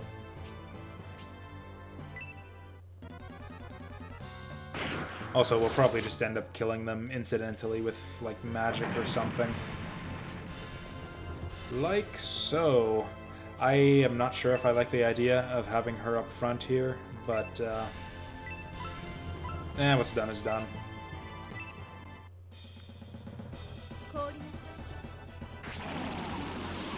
What's dumb is dumb. That was disappointing. That was also slightly disappointing.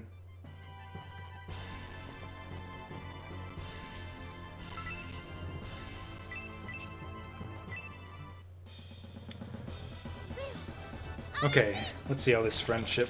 Also, this is our first time seeing Tornado 3. Not quite. I was hoping the friendship bonus would push us over the top there. Actually, does she even give bonus magic attack? I assumed that she would, because that's what Synthesis gives. Magic power. Magic power. Yeah, similar characters tend to give similar types of bonuses, I've noticed. Well, he can't get in range to do shit.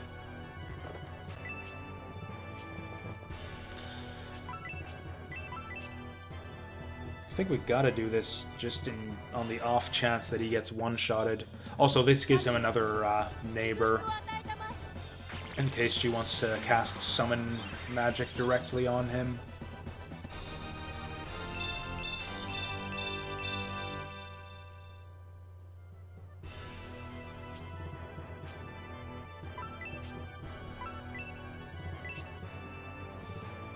Might as well. I don't think the fight's gonna last another round anyways. Wow, she's got some crazy magic resist. Or actually, no, Midian just sucks at magic.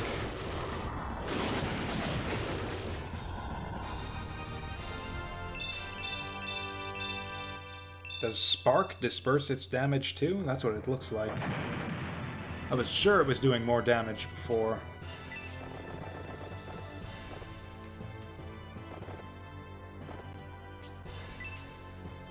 Ooh, this might finish him. This will definitely finish him. Oh, did we give her the attack ring now that I think of it? I think we did. I think that explains everything that's going on right here. Oh. She's, yeah, I would be terrified of Waltz too, to be honest. She's just too threatening to be allowed to live. This is really annoying when you get to this stage in the game when you're getting one-shotted by bosses. How the hell am I supposed to keep friendship alive in these types of circumstances? You know what, I'm actually going to make with the melee weapon here, just because I would really like for him to get axe levels. Well, so much for that. Could have happened to a hand axe too, I guess. He's not going to get another turn, but he doesn't have any support magic, so forget it.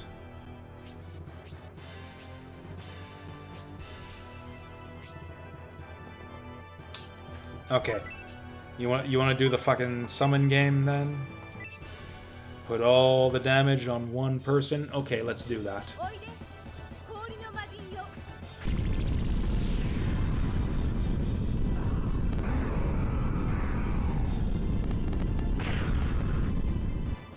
That was a bit underwhelming. Yeah, she seems to have some kind of crazy magic resistance going on here. Oh, hey. Whoa! I was not expecting a real thing here. Where the hell was that? What did we do to deserve a holy halberd? Whatever, I think that's going on Arthur. After this fight's done.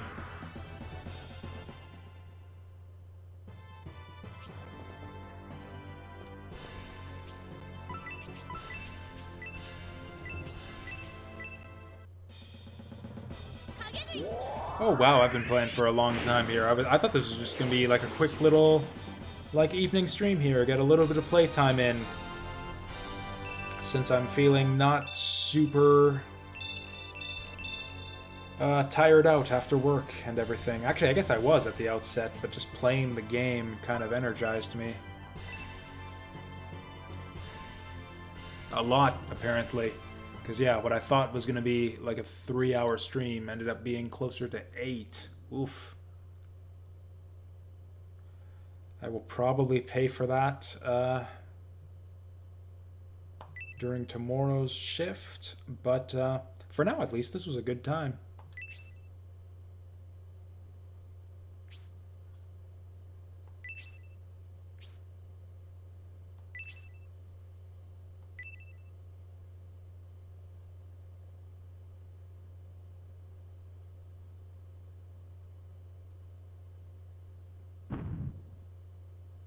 Oh, this guy.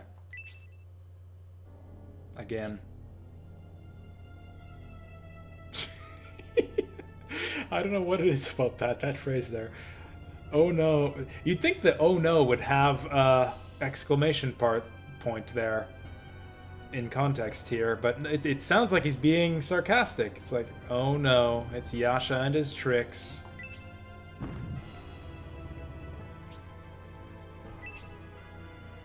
Okay, so I guess she's not dead.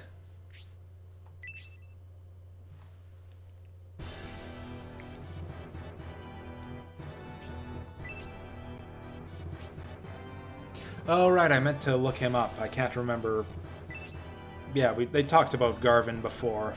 I was going to look up who that is, but I forgot.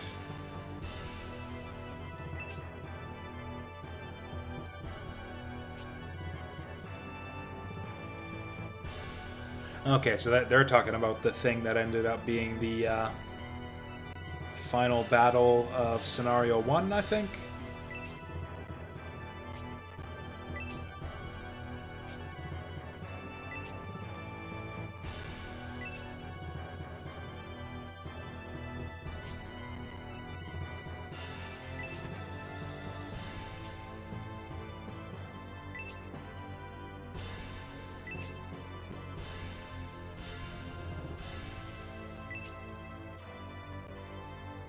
I like this guy, actually. The Emperor actually seems like a smart dude.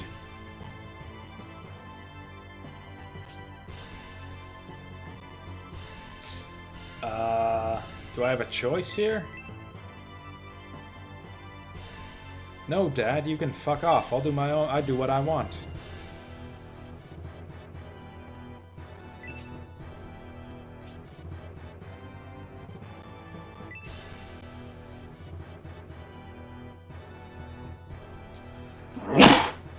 Man, I don't get to decide anything in this scenario.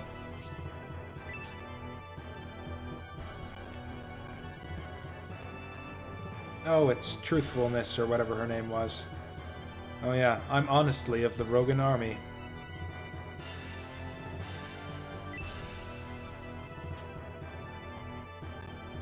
Oh, I guess this is the one where it doesn't work. Honestly is... yeah, that doesn't make sense. I don't know, can honesty be trusted? Really, can it? That's why you don't have... this... I bet you that an official English translation would have changed her name. I don't think that would have made it into an official translation. A name like Honesty.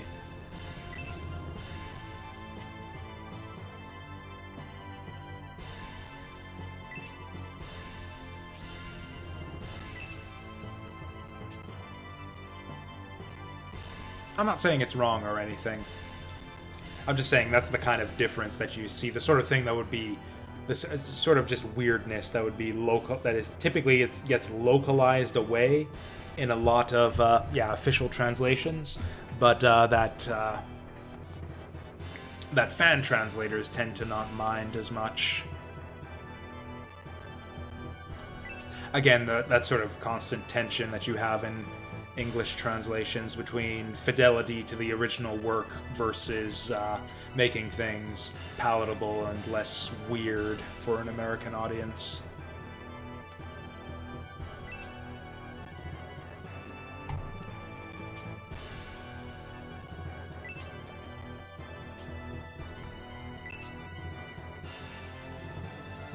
I mean, it was you for a minute until you transformed into Fiali.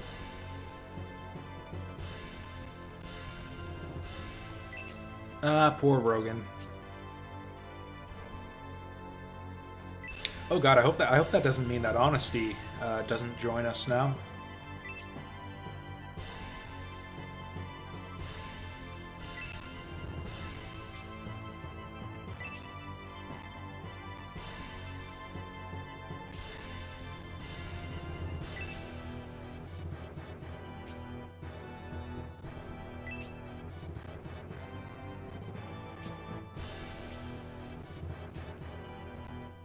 I think so? Or do we want to lie to him because the Staff of Besem is part of his evil plot?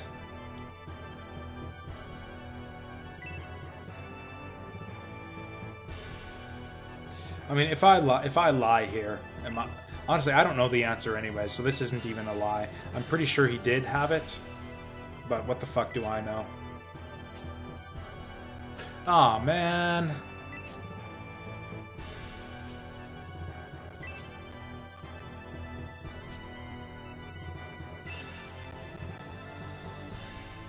Guess it's the stupid cliche that you can't lie to your parents. It's not true, by the way. You totally can.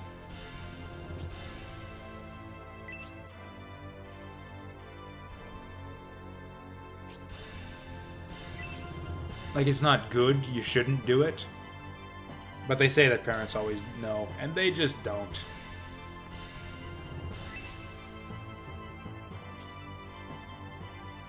Or maybe I'm just an uncommonly good liar. Who knows?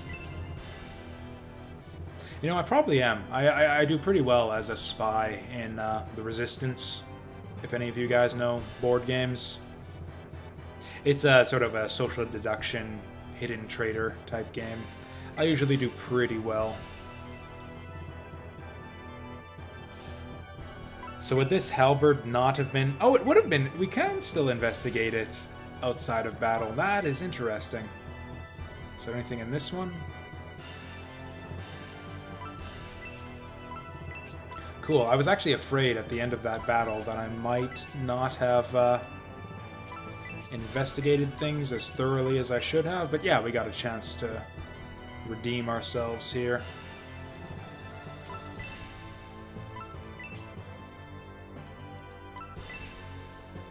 Hey, I want you to join the Shining Force.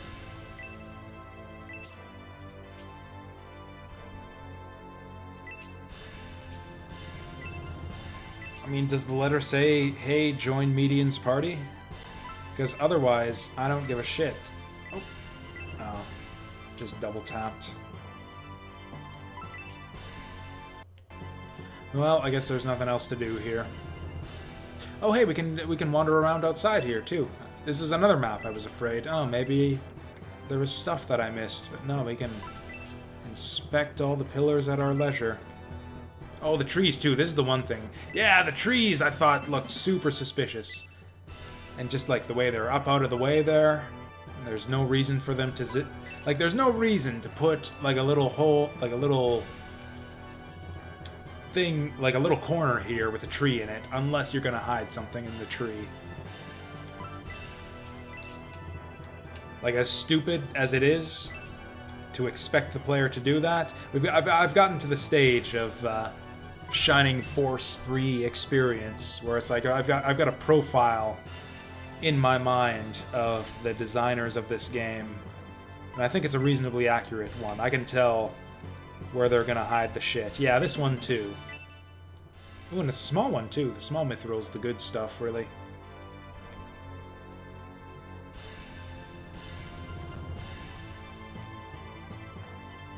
Have we been through this door yet?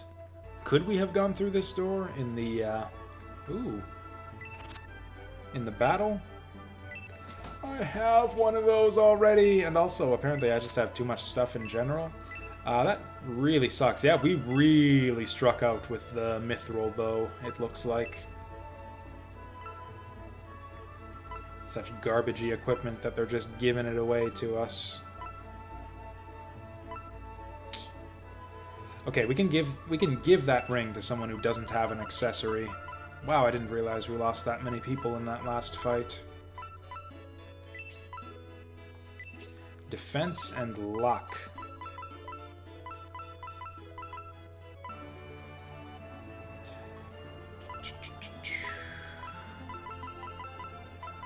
Okay, so either of these people are actually good for it. I think it's less important to have defense on Uryudo, weirdly enough. Although he does have less defense in the first place, so I guess I'll give it to him. The thing about Uryudo is that he can always just heal himself if he takes a bunch of damage, so...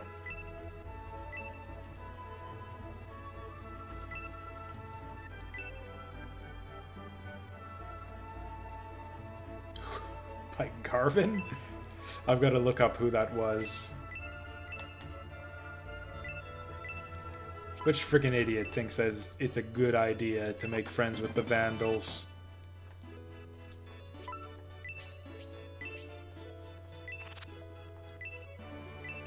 Wait, what?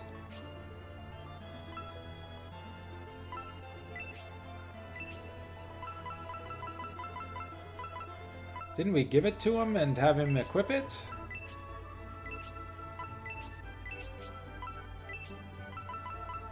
Whatever, we can do it again. I must have pressed the wrong button or something.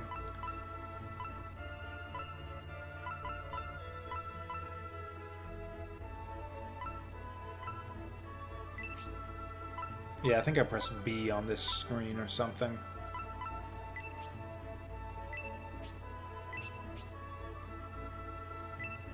Maybe? No.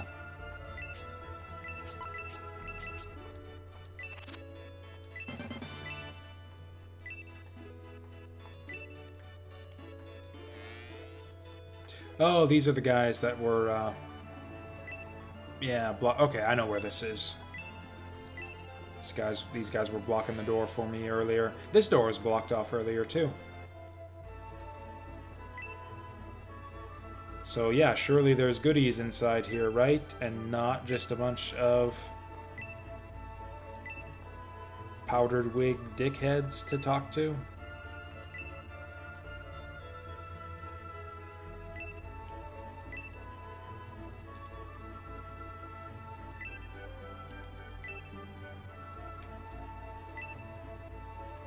Okay, apparently information. All that was locked away in here is just a bunch of information. Which I think is stuff that we should already know about already, like Vandals, Innovators, Ancient Technology. I thought we knew all that stuff.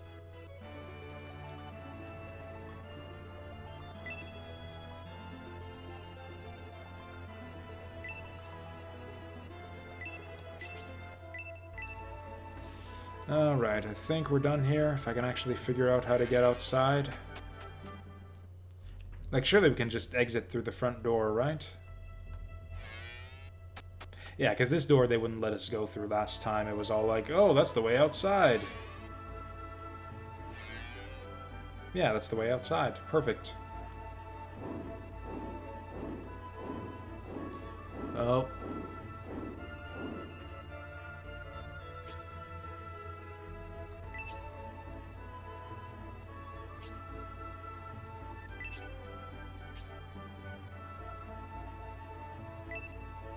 Let me see it. Give me the letter.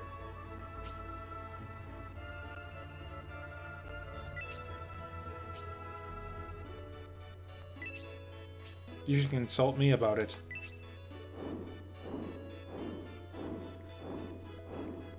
Man, we'll never know what would have been different. If only we had saved General Rogan. Actually, I probably will know. I'll probably just look up a YouTube playthrough to see how all the stuff that I missed changes things. Oh yeah, so I guess the one big thing, I'm not positive on this, but I haven't heard anything to the contrary. I am reasonably sure that like all of these missable characters and stuff and all the different ways you can affect future scenarios, I do not think that this game has multiple endings based on your decisions in each scenario. I am not positive, but I have not heard anything about there being different endings. And again, if there are, I don't want to know either way. Interested to find out for my own at the end of all this, and if there are better endings, I will probably just look them up on YouTube, because as much as I like the game, the games, I guess, the scenarios, the trilogy, the Shining Force 3 trilogy, I don't know that I want to play another... I don't know if I want to play through 3 40-hour games a second time just to see another ending. This went on way longer than I was expecting here, so we are going to call it a night at that. Thank you all for watching, as long as you have been. Yeah, it seems like we actually got a fair number of people, which is interesting, given the time of night that it is here. Anyways, yeah, thanks again, and I won't see you tomorrow. I've got D&D, as I mentioned. I won't see you Tuesday, because I work in the evening, so it's, yeah, going to be a Wednesday stream will be the next one. Yeah, good night, Remiko, and everyone else. Thanks again for tuning in, and I'll see you next time.